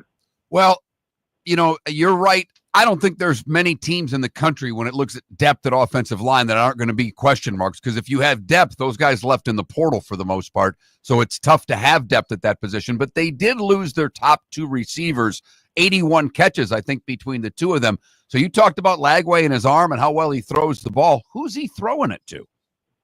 I thought DK was an incredibly effective route runner, great hands. I think he dropped like one pass I can remember. Good speed. And then Badger, I think, was very underrated. I thought he was an explosive big play guy and good after the catch. So those are two excellent transfers. So they got a UCLA transfer, J. Michael Sturdivant. He's got a pretty good track record, and he had a really good season at Cal in 2022. And then he had some injuries last year at UCLA, but he looks the part. Trey Wilson's back, hip surgery, says he's ready to roll. You should see him. He just looks different. I mean, he has put on like 20 pounds of muscle since his arrival and carries it well. And he's a guy one touch and can score. He's an explosive kid. But the excitement's around Dallas Wilson. Honestly, 6'3", 209, Tampa kid, was going to Oregon, flipped at the last second. I didn't think he wanted to be so far away from home and from his family. And he put on a show in the spring game, 10 catches, 195 yards, both spring game records, and had 2 scores. And he could be like a Cam Coleman, Auburn, Alabama, Ryan Williams with more size. I'm not going to put him in Jeremiah Smith's category yet, but this guy could be a really impactful first-year guy. And then Vernell Brown III was higher rated even than him. He's a legacy Gator. He returned 3 punts and a kick in his junior year at Orlando Jones. I counted for a bunch of touchdowns the last 2 years. Gifted player, smaller in stature, but really explosive. He might be kind of an Antonio Callaway type guy, at least Antonio Callaway 2015 freshman year when he was pretty special. So they have some real options there, and I'm forgetting some guys. So, and then Hayden Hansen at tight end. A lot of guys think that guy has an NFL future. I mean, 6'7", like 270, and can run, and really effective blocker. So they have guys. Amir Jackson, keep an eye out for him. Redshirt sophomore, he's a really talented athlete, but came in undersized in terms of, really strength-wise and stature, and seems to have really built his body. And Tony Livingston's another one from Tampa. So I can go down even more, but I won't. But there's a lot of guys to throw the football to. Got about 2 minutes here. I want to just briefly mention the schedule. Last year, it seemed to overwhelm all the talk. the schedule seems every bit as daunting this year, yet it doesn't seem to be as overwhelming. Does that mean the schedule's not as tough, or is it just because they're better? Well, both. I mean, who knows what, look, at LSU, at Miami back-to-back in September, Texas in the Swamp at A&M after a bye week in October. Then you get Georgia, you get a kind of a bye, an easier game at Kentucky than usual. Then you got Ole Miss on the road, Tennessee in the Swamp, back-to-back in November. So, that's 3 back-to-back games that are just incredibly difficult. Few teams are going to face that kind of a gauntlet. So, yeah, it's going to be tough, but how's Ole Miss going to be with only 4 returning starters, for example? What's Tennessee's situation at quarterback? Is Carson Beck going to be the same Carson Beck of last year or the one the year before at Miami? LSU, a lot of people have questions about Brian Kelly. That's a really tough game to open your SEC schedule, though. Texas is going to be really tough. At A&M is brutal. It's a tough schedule, but Billy did say yesterday, our best is good enough. I like that comment. He feels like if this team plays its potential, that it's got enough veteran players, a lot of young, potential, and DJ Lagway, of course, that it can hang, if not beat anyone. My big question, David, and it's the looming question I think all Gator fans have, is Billy. Billy is calling plays. Billy's doing that again. He tends to do a lot, if not too much. He's the top recruiter they have, probably, arguably. Likes to call the plays, run the offense. So he takes on a lot. So it's on his shoulders. And there's been a lot of head-scratching moments in games. You've seen them, I've seen them, and they need to eliminate those. Edgar, thanks for making time for us, because we know it's been a busy few days and a lot of travel. We appreciate it. Read his work at the Orlando Sentinel. Okay, orlandosentinel.com. Follow Edgar on X at OS Gators. Edgar, take some time off. We'll talk during camp in late August, okay?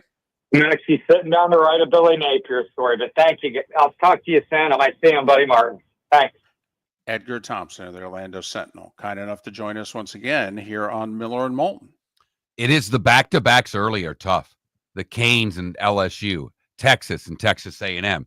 It's going to be an interesting first 6-7 games here for the Gators after they'll get off to a pretty easy start. Miller and Moulton. For over 50 years, the Nolan family has been dedicated to protecting local families. Nolan Family Insurance is a second-generation independent agency that specializes in home, flood, auto, and boat insurance. They take the time needed to explain your coverage options and answer your questions so you can make an informed decision that's right for you. If you're looking for an agency that treats you like family, call 941-639-1122 or go to NolanAgency.com. That's 941-639-1122 or NolanAgency.com. With summer approaching, time to take care of your own house. So stop into the Floor Meisters and see their huge in-stock selection of carpet. The Floor Meisters has 100 rolls to choose from, starting at $2.99 a square foot for carpet, pad, and installation. Come in and ask for Dave and have him show you the Dream Weaver Select. Many styles and colors to choose from that fit everyone's taste. Floor Meisters, 6281 Naples Boulevard in Naples,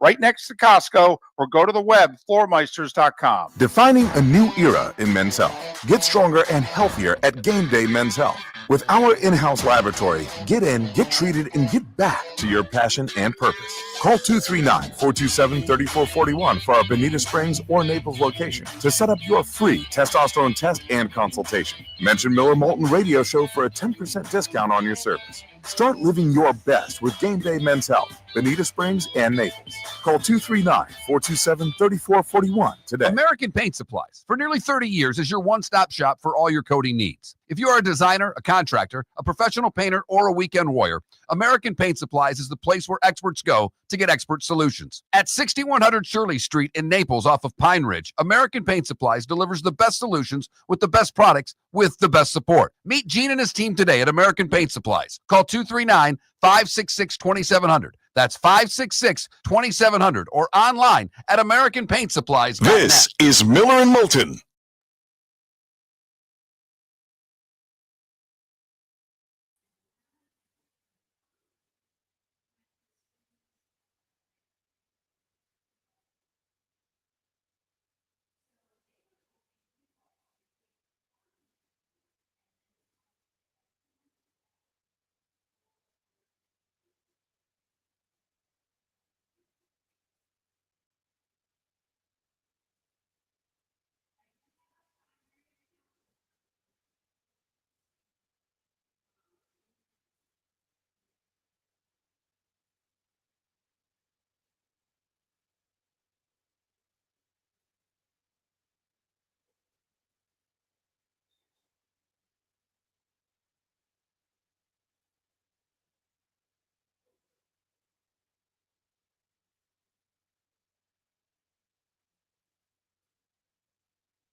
Do you remember the one time we had Edgar on and Edgar did the depth chart?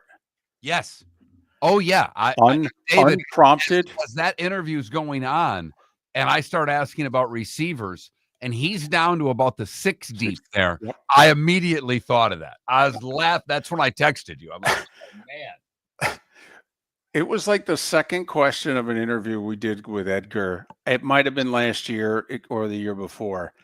And Edgar just literally starts going the mental Rolodex, and he gave us the 4 deep, okay, on one side of the ball. And it was like 6.5 minutes. And Mark and I are texting one another, you want to go get a coffee, that sort of deal. Yeah. But I used to do a show, the Buddy Martin show. He's a big Gator homer. And he does a 1-hour show weekdays every night. And Edgar's one of his guests. And Buddy would have 2 or 3 people on at one time. And one time it was Edgar and it was me and it was someone else. And Edgar is like 5 minutes into an answer. And I finally yelled, "Edgar, enough! The rest of us either have to talk or go to bed." So, yeah, Edgar can talk. He's not Brando, but he has potential. Oh, yeah. Oh, yeah. But he also knows his stuff. So it's a fine line. You don't want to cut off a guy that's got good information. Right. Totally. Yeah. Uh-huh.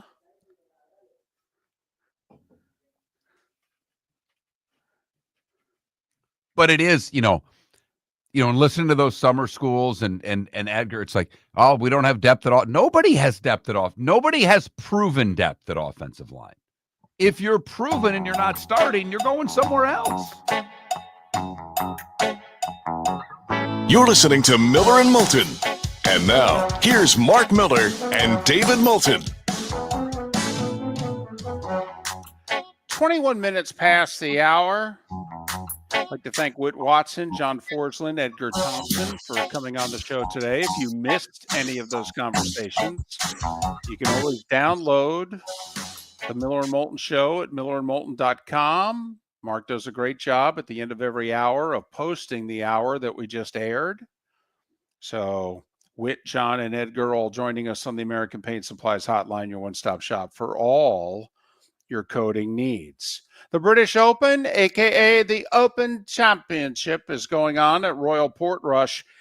Listen, it's still very early in the day there, even with the 6-hour time difference. Why?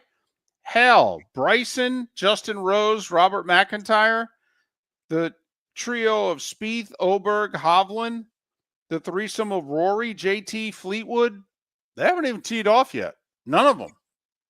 So there's a lot of golf. It's a long amount of daylight this time of year there, and they tee off for what seems to be like 8 hours. Yes. And they go till like between 3 and 4 in the afternoon, our time. So plenty of golf still to go. At this moment, we go live to Royal Portrush and our Weather Channel correspondent, Mark Miller. Mark, how are the conditions?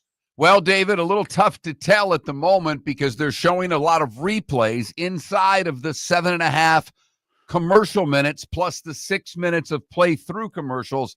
They then like to show a lot of old golf.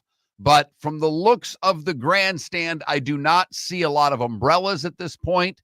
The wind is blowing quite hard. Flags are ripping. So it looks like the winds are probably, 15 miles an hour or so, but the rains have held off at the moment.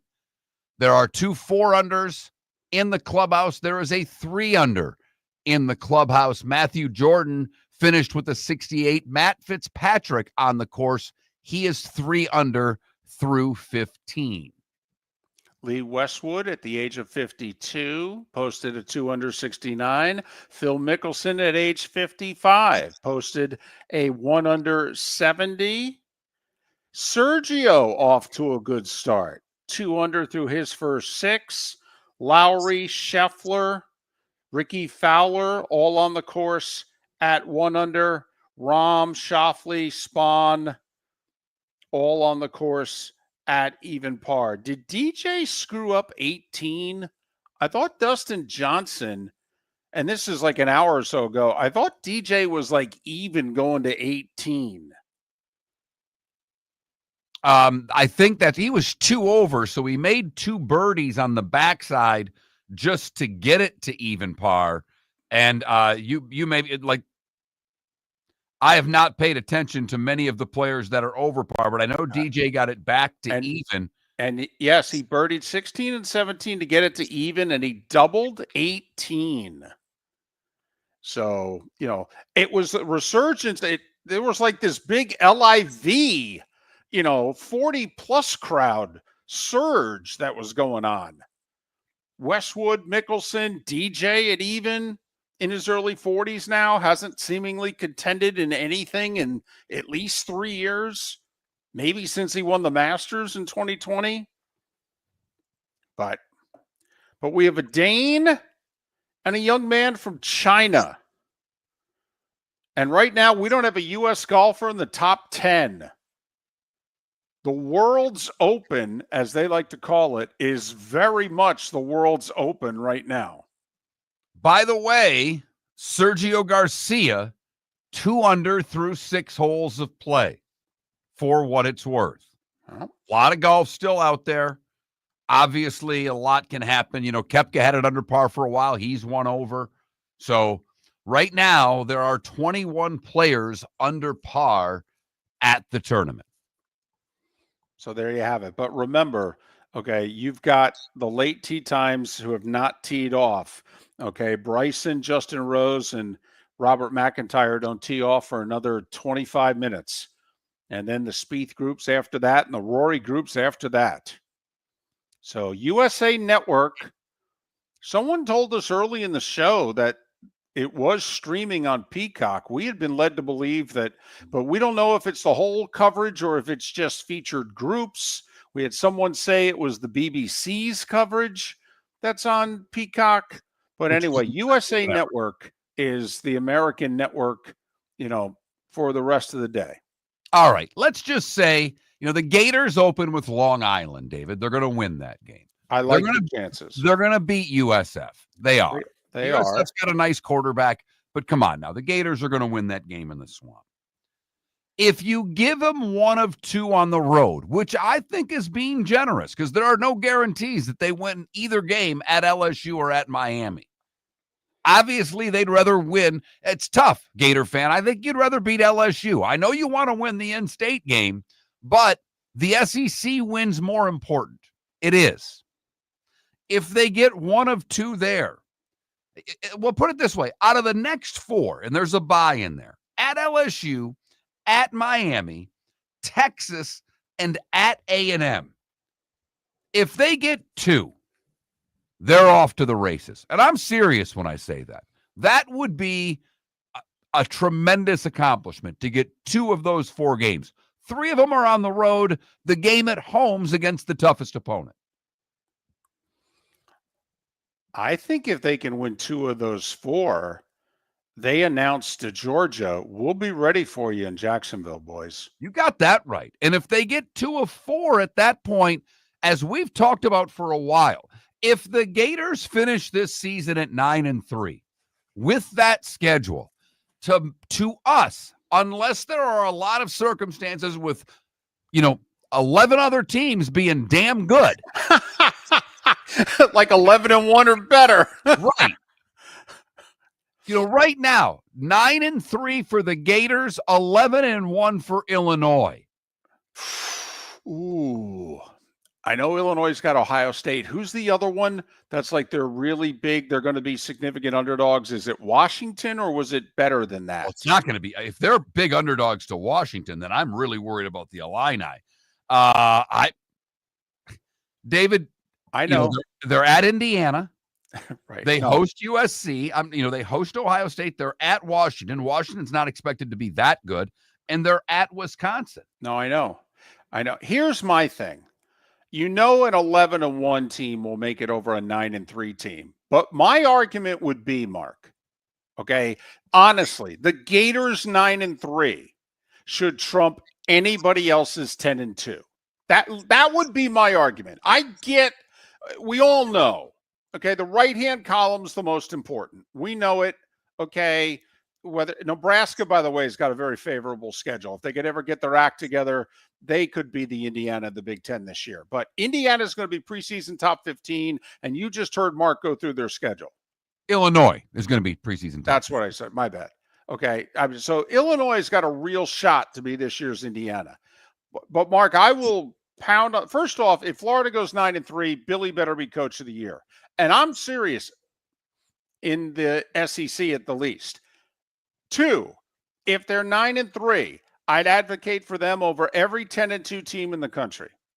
Right, because after those 4 games we talked about, they still have to play Georgia and Jacksonville. They still have to go to Oxford, and I don't believe Mississippi will be nearly as good as they were a year ago, but it's still going on the road to play a good SEC team, and then it's Tennessee and the Noles to finish the season out. I mean, look at Tennessee, I think, takes a step back. At worst, at best, a step sideways. But the Noles, if they're not better, oh my goodness. Now, I do think Florida is going to be favored in their last 2 games at home against Tennessee and Florida State. Formidable games. But I think, in fact, I think in their last 3, Mark, at Ole Miss, home for Tennessee, home for Florida State, I think they'll be favored in all 3, but obviously they're losable games. Okay, 10 seconds. If they're going to split LSU and Miami on the road, which one they getting? Miami. I would lean that way too. Miami. I think LSU is better in all 3 teams. Miami, Florida, and then I put LSU at the top of that. Good, bad, and ugly. What's on tap? Today was the day when. Next. Whether you're chasing peak performance, reigniting intimacy, or simply want to feel your best, Game Day Men's Health creates customized game plans to optimize your health. Call 239-427-3441 for our Bonita Springs and Naples location to set up your free testosterone test and consultation. Mention Miller Moulton Radio Show for 10% off your service. Find your maximum self with Game Day Men's Health, Bonita Springs and Naples, Florida. Call 239-427-3441 today. Southwest Florida's scorching heat is on its way. Stay cool with Air Advantage. As a proud Rheem Pro partner, Air Advantage delivers top-notch air conditioning solutions to keep you cool and comfortable. Right now, enjoy 18 months, no interest, no payments on qualifying systems. Call 433-4635 today for expert installation and unbeatable comfort all summer long. Online at myairadvantage.com.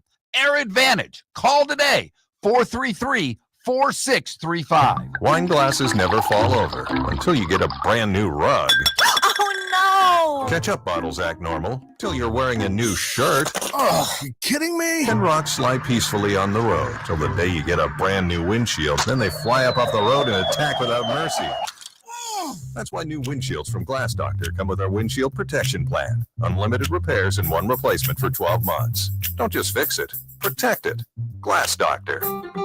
A neighborly company. Mark Miller for Sleep Treatment Direct. They are helping me with sleep apnea. And by helping me, I mean curing me. No more CPAP machine. No more snoring. No more tossing. No more waking up exhausted. Their expert team got me the right treatment, fast and hassle-free. If you want to feel energized and get rid of your snoring, call Sleep Treatment Direct today. 444-1741. That's 239-444-1741. Sleep Treatment Direct. Sleep safe and This is Miller and Moulton.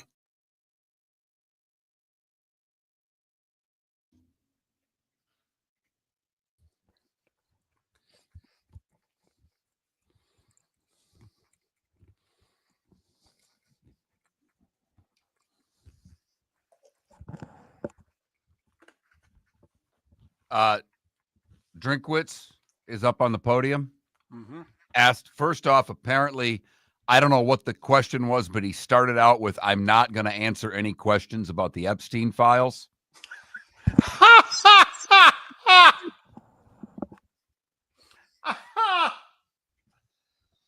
and then asked on whether he favors an 8 or a 9 game schedule. He says, I've been for the 9th game. If it's for players and fans, it's a 9 game season. If it's for coach preservation, hey, I get it.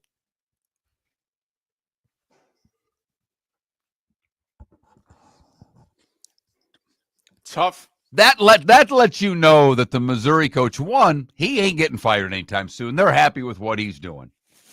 And 2, the Missouri coach can say things at SEC media days that other coaches just won't.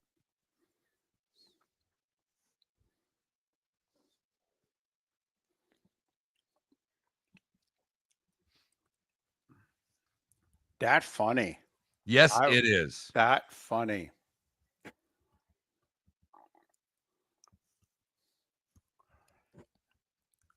And he's from a red state, too, so don't anybody go crazy.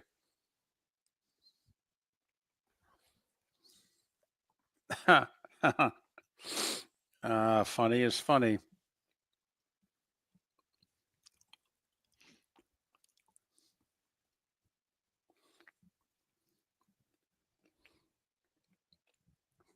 He also said, this is great. He's on a roll. In my first 5 years, I cared what y'all thought about me. Now I really don't. I'm here to represent the University of Missouri. Damn right, man. Damn right. Translation, I got my big money contract extension. I went 11-2 2 years ago at Missouri. Uh-huh. I'm fine. I know who I am. And they know who they've learned who they are, David, in football. You know what I mean? Well, and hoops with Dennis Gates, too. Right now, they kind of got it figured out at Missouri.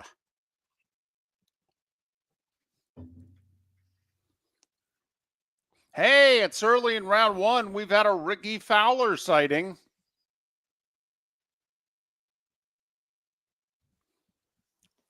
He's got a lot of fill going on in his life right now. Ricky can put about 14, 15 holes together in a round. Yep, and he screws it up. And then, boy, can Ricky. Fitzpatrick got it to 4. He's got 2 holes left. Holding on to his club a pretty long time here on 17. Short rough. He's fine. He's fine.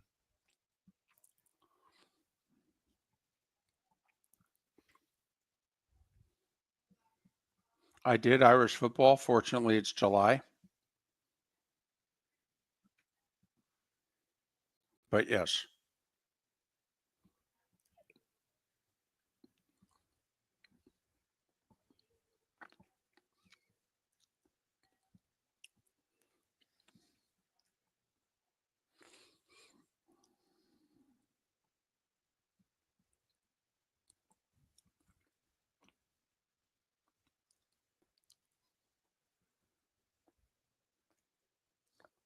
Oh, wow. Fitzpatrick chipped in on 16. That's a hell of a chip. Wow. Is that how we got to 4? Yeah.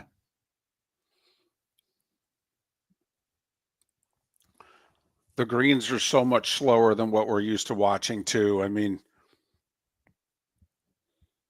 I think it's another thing that helps the old guy.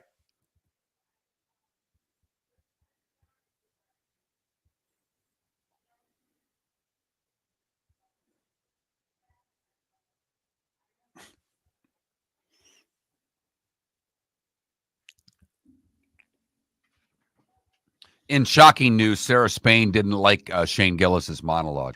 What? When he introduced 4-time WNBA All-Star, whoever, and it was his wife's friend, spectacular. Spectacular.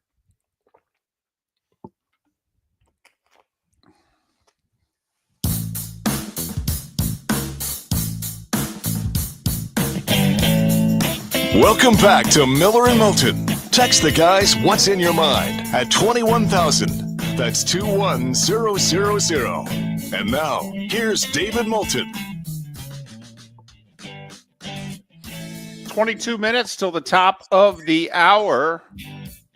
Miller and Moulton, millerandmoulton.com, Miller_Moulton on X. You know, we have not pumped the poll questions as much as we normally do, and we had 2 of them today. Yeah, we haven't brought them up since 7 a.m. when we put them out as poll questions. Haven't even talked about them. Not once. We haven't talked about the results, haven't talked about the questions, haven't really given a damn, and that's on us. So the one is it's National Lottery Day. So we just asked, how often do you play the lottery? Weekly, monthly, when the pot gets big, or you don't play the lottery? So there you go. Every week we've got our numbers. We play them faithfully. We've won hardly ever in 24 years. It's a real bone of contention in the marriage. It really is. I've suggested that we play different numbers. The numbers are my late father-in-law's. David, here's the thing. You can't, at this point, until you are no longer on this planet, and at that point, when your wife is no longer on this planet, I would make it part of your will that your daughter gets X amount of dollars per year to keep playing the numbers. Keep playing the numbers. When you have invested, just you have invested a quarter century into those losing, pathetic numbers. Yes, they are. And your late father-in-law played those numbers for how many years before you and your wife started playing those numbers? Probably a quarter century, but we're a half century into these bad numbers. Very bad numbers. Here's the thing, David. You're due. And I remember my dad used to play the pick 3. And 357 were his numbers. That's what he played. Okay. And 705, 735, whenever it was that they put the Chiron on the screen. Right. That day's lotto numbers. And there was a pick 3 and a pick 4. And Fred played the pick 3. And my dad had a voice like mine. And my dad was an impressive swearer. He did it well. And GDSOB was his favorite combination swear word. Okay. That meant someone was in trouble. And here it is. I don't know if my mother and I are doing the dishes. I don't know what we're doing, but I know we're all in close proximity, and we had a pretty small house. And all of a sudden, one night, 7:05, 7:35, whatever it was, I hear the, God, son of a, loud. And I went, oh no, what did I do? He didn't play the numbers that day, and 357 came up. At which point you don't play him again, right? Oh, you're done. It's over. It's the only time it's going to hit. That's not a bad idea to mandate. Okay. Yes. To the only child. Listen, here's the deal. If we don't win while your parents are alive, then you have to keep going. This is like the slot machine. We've been pulling the arm for 50 years. You don't let anyone else sit down at the slot. You just keep pulling the arm. For the record, about 70% of you play the lottery, 10% weekly, 60% if it's a huge jackpot, 30% of us don't play it at all. The other poll question is, which petty sports fight is the most petty? Liv versus PGA, that's in dead last. Caitlin Clark versus Angel Reese, that's second to last. Shaq versus RG3 is in second, but the Kraft Belichick petty fight is leading the way with 37% of the vote. That Mark Miller, the David Moulton, Miller_Moulton on X. It's that time again, nearing the end, but not quite there yet. Here's Mark Miller with Today Was the Day When. Today was a day when, brought to you by Game Day Men's Health. Visit them online, GameDayMen'sHealth.com, GameDayMen'sHealth.com, with locations in Bonita Springs and Naples. Make your appointment, let them know Miller and Moulton sent you, and you get 10% off of your service. We start today in 1898. In Cuba, the Spaniards surrender to U.S. forces in the Spanish-American War. David, this is purely for you because the Brits like to change the name of things. They ran the world for a long time and kind of could do what they want. But it was today that they changed their own name, David. During the third year of World War I, Britain's King George V orders the British royal family to dispense with the use of German titles and surnames, changing the surname to Windsor. Tris Speaker, the fifth to get 3,000 hits today in 1925. Elmer Fudd debuted originally as Egghead today in 1937. DiMaggio's 56-game hitting streak ended today in Cleveland. 45, the Potsdam Conference. Truman, Stalin, and Churchill hold their first post-World War II meeting. Disneyland opens in Anaheim, California today in 1955. They introduced to us the Mouseketeers. Annette Funicello was the star of those Mouseketeers. Do you know how I finally figured out which one was where? You know how you and I both struggled? Is it Josh Lowe, Brandon Lau, and we kept for 2 years. Right. We couldn't. J-Lo. You finally got that right. Right. I was right. And I said, hey, it's J-Lo. It's Josh Lowe. And that means the other guy is Brandon Lau. Great. Right. Took Miller and Moulton 2 years to figure that out. Like a few months ago, somebody pointed out Disneyland. Okay. L.A. Okay. Disney World. O-R-L. Huh. I'll be damned. Only took me like 35 years to figure it out.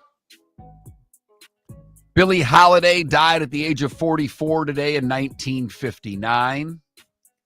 The Hitchcock film North by Northwest premiered today in 59. The final show of Jimi Hendrix opening for the Monkees ended today in 1967. Didn't it only start like 2 days ago? They did like seven shows, and like Hendrix said, what the hell am I doing? By the way, how about that little Hendrix, the Monkees? Can we get a bigger dichotomy? No, you cannot. Today in 1975, Bob Marley and the Wailers played in London at the Lyceum Theater.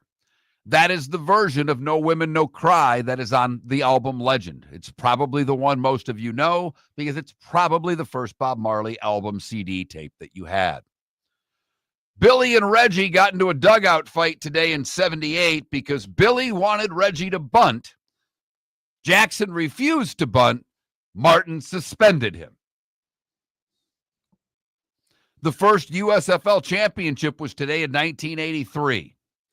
David, my high school, because the three Catholic schools combined that year, and because of the Michigan team winning, Nouvelle Catholic Central became the Panthers. Who did they defeat in the first USFL championship? The Philadelphia Stars. 24-22. Way to go, David. Also today in 83, Tom Watson wins his fifth Open at Royal Birkdale. Kent DeColvey retired today in 89. He was with the Reds then. The Twins today in 1990 become the first team to turn 2 triple plays in a game. They still lose 1-0 to the Red Sox. Nick Price wins at Turnberry today in 94. Tiger wins his 10th major today, going wire to wire at St. Andrews in 05. Darren Clark wins at Royal St. George today in 2011. Henrik Stenson becomes the first Scandinavian man to win a major, winning the Open at Royal Troon in 2016. With a 63 on Sunday. Phil is one shot back. He shoots 65 on Sunday and gets beat by 3. And in 2022, Cam Smith wins the Open at St. Andrews. John Jacob Astor, the first multimillionaire in the U.S., James Cagney, Phyllis Diller, Donald Sutherland, Darryl LaMonica, and Connie Hawkins would have all celebrated birthdays today. Camilla Parker, the Queen of England. That's the right title. I can't believe they gave her that title. She's 78. The Hoff, David Hasselhoff, is 73. Angela Merkel is 71. Brian Trottier, 69. Scott Norwood is 65. Luke Bryan, 49. Mason Rudolph is 30. OG Anunoby is 28. And Connor Bedard The budding NHL star is just 20 years old today. What did I miss, David? He still can't drink? Yep. He'll play all this season coming up, his third year in the league? He's Third year in the league. Before he can drink? At least in the States. At least he might be able to have a beer on those Canadian road trips. Wow. No, you hit everything. Connie Francis, this is old school. Connie Francis passed away overnight at the age of 87. That's too bad. All right, there you have it. Time to see life a little bit differently. Here's Mark Miller with the good, the bad, and the ugly. What do you got, Mark? All right, I had to scramble here because, as usual, I forgot to get a good because the bad and ugly are so much more fun. But British chefs teamed up to cook the world's largest Scotch egg. I think you'd like a Scotch egg, David. It's a lot of, it's wrapped and stuff and fried. I think you'd be a Scotch egg guy. Okay. This one might do you in, though. 17 pounds and 3.48 ounces. It was a Guinness World Record. 17-pound Scotch egg. Wow. Right. For the bad, we go to Charlotte County, where in Inglewood, a naked man was arrested Saturday after being accused of charging at a deputy and threatening bystanders, including a woman with a baby. Officers arrived to find Justin Miller completely naked and yelling at unknown subjects. He refused to acknowledge deputies and adhere to commands. While ignoring them, he started to walk through a public park. At that point, according to deputies, he went into the Dollar General store and observed deputies approaching. He was tased twice after refusing to adhere to commands. And finally, the ugly. And this is an ugly. A Florida woman was thrown behind bars after she used bear spray to attack a driver and teach her a lesson for not waiting to let a chicken cross the road. She had stopped her car to let a chicken cross the road in Key West. Cynthia Sosa's her name. Another driver didn't stop, hit the chicken, took the chicken down. It pissed off Cynthia, so she took out her bear spray and sprayed the woman who hit the chicken. She said she wanted to, and I quote, teach her a lesson. Mm-hmm. That is the good, the bad, and the ugly on today, Thursday, July 17th, here on Miller and Moulton.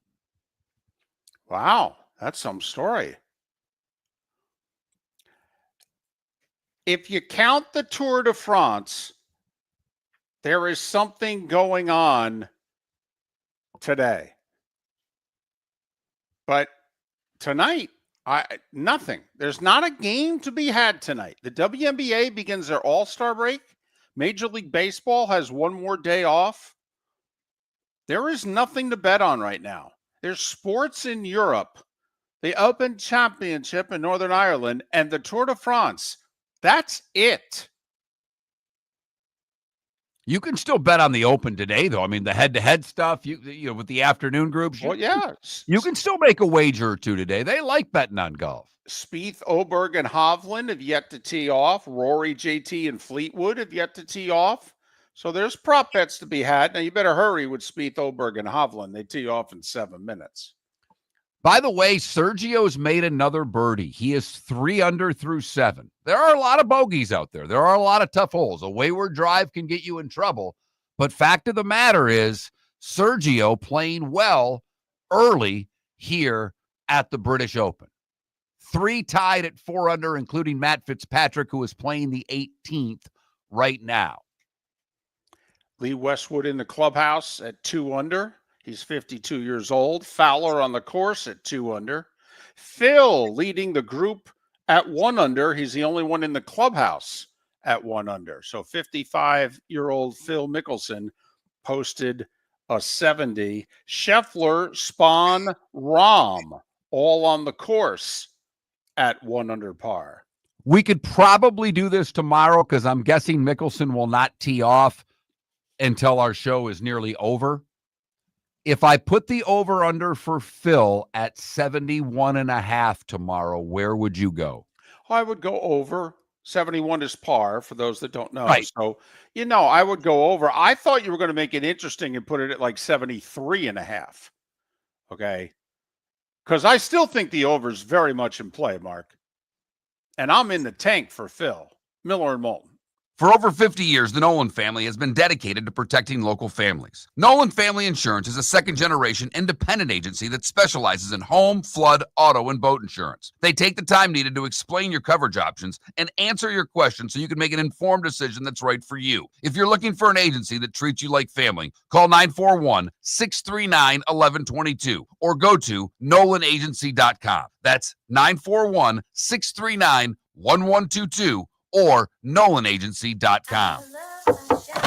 Honey, you want to come out? I haven't seen you since Glass Doctor installed our custom shower enclosure. No thanks. Well, you can't keep eating breakfast in the shower, and laminating your magazines is getting expensive. You remember we have guests coming over tonight, right? Oh, I'm sure they'd love to see the shower. It's our neighbors, and I highly doubt they want to be hanging out in our bathroom. The shower's so good, you'll never want to leave. Visit glassdoctor.com today and schedule an appointment online. American Paint Supplies, for nearly 30 years, is your one-stop shop for all your coating needs. If you are a designer, a contractor, a professional painter, or a weekend warrior, American Paint Supplies is the place where experts go to get expert solutions. At 6100 Shirley Street in Naples off of Pine Ridge, American Paint Supplies delivers the best solutions with the best products with the best support. Meet Gene and his team today at American Paint Supplies. Call 239-566-2700. That's 566-2700 or online at AmericanPaintSupplies.net. With summer approaching, time to take care of your own house. So stop into the Floor Meisters and see their huge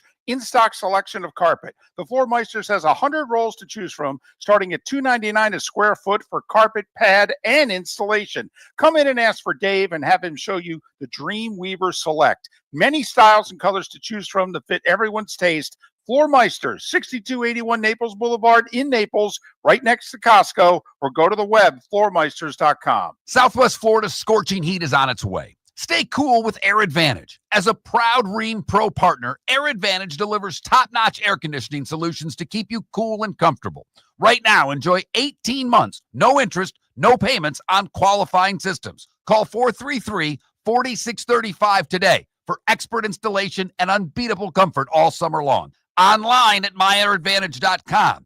Air Advantage. Call today, 433-4635. Miller and Moulton would like to thank the sponsors that, quite frankly, saved the show in 2024. Whether it was Floor Meisters, American Paint Supplies, Glass Doctor, Molly Maid, Cigar Bar, Sleep Treatment Direct, the Diamond District, and even the Cape Coral Police Department, thank you. We're hopeful of a great 2025, still needing sponsors, so reach out to Miller and Moulton via X at that Mark Miller or the David Moulton, or text us at 21,000. But Miller and Moulton says thank you to our sponsors and to you, our loyal listeners. This is Miller and Moulton.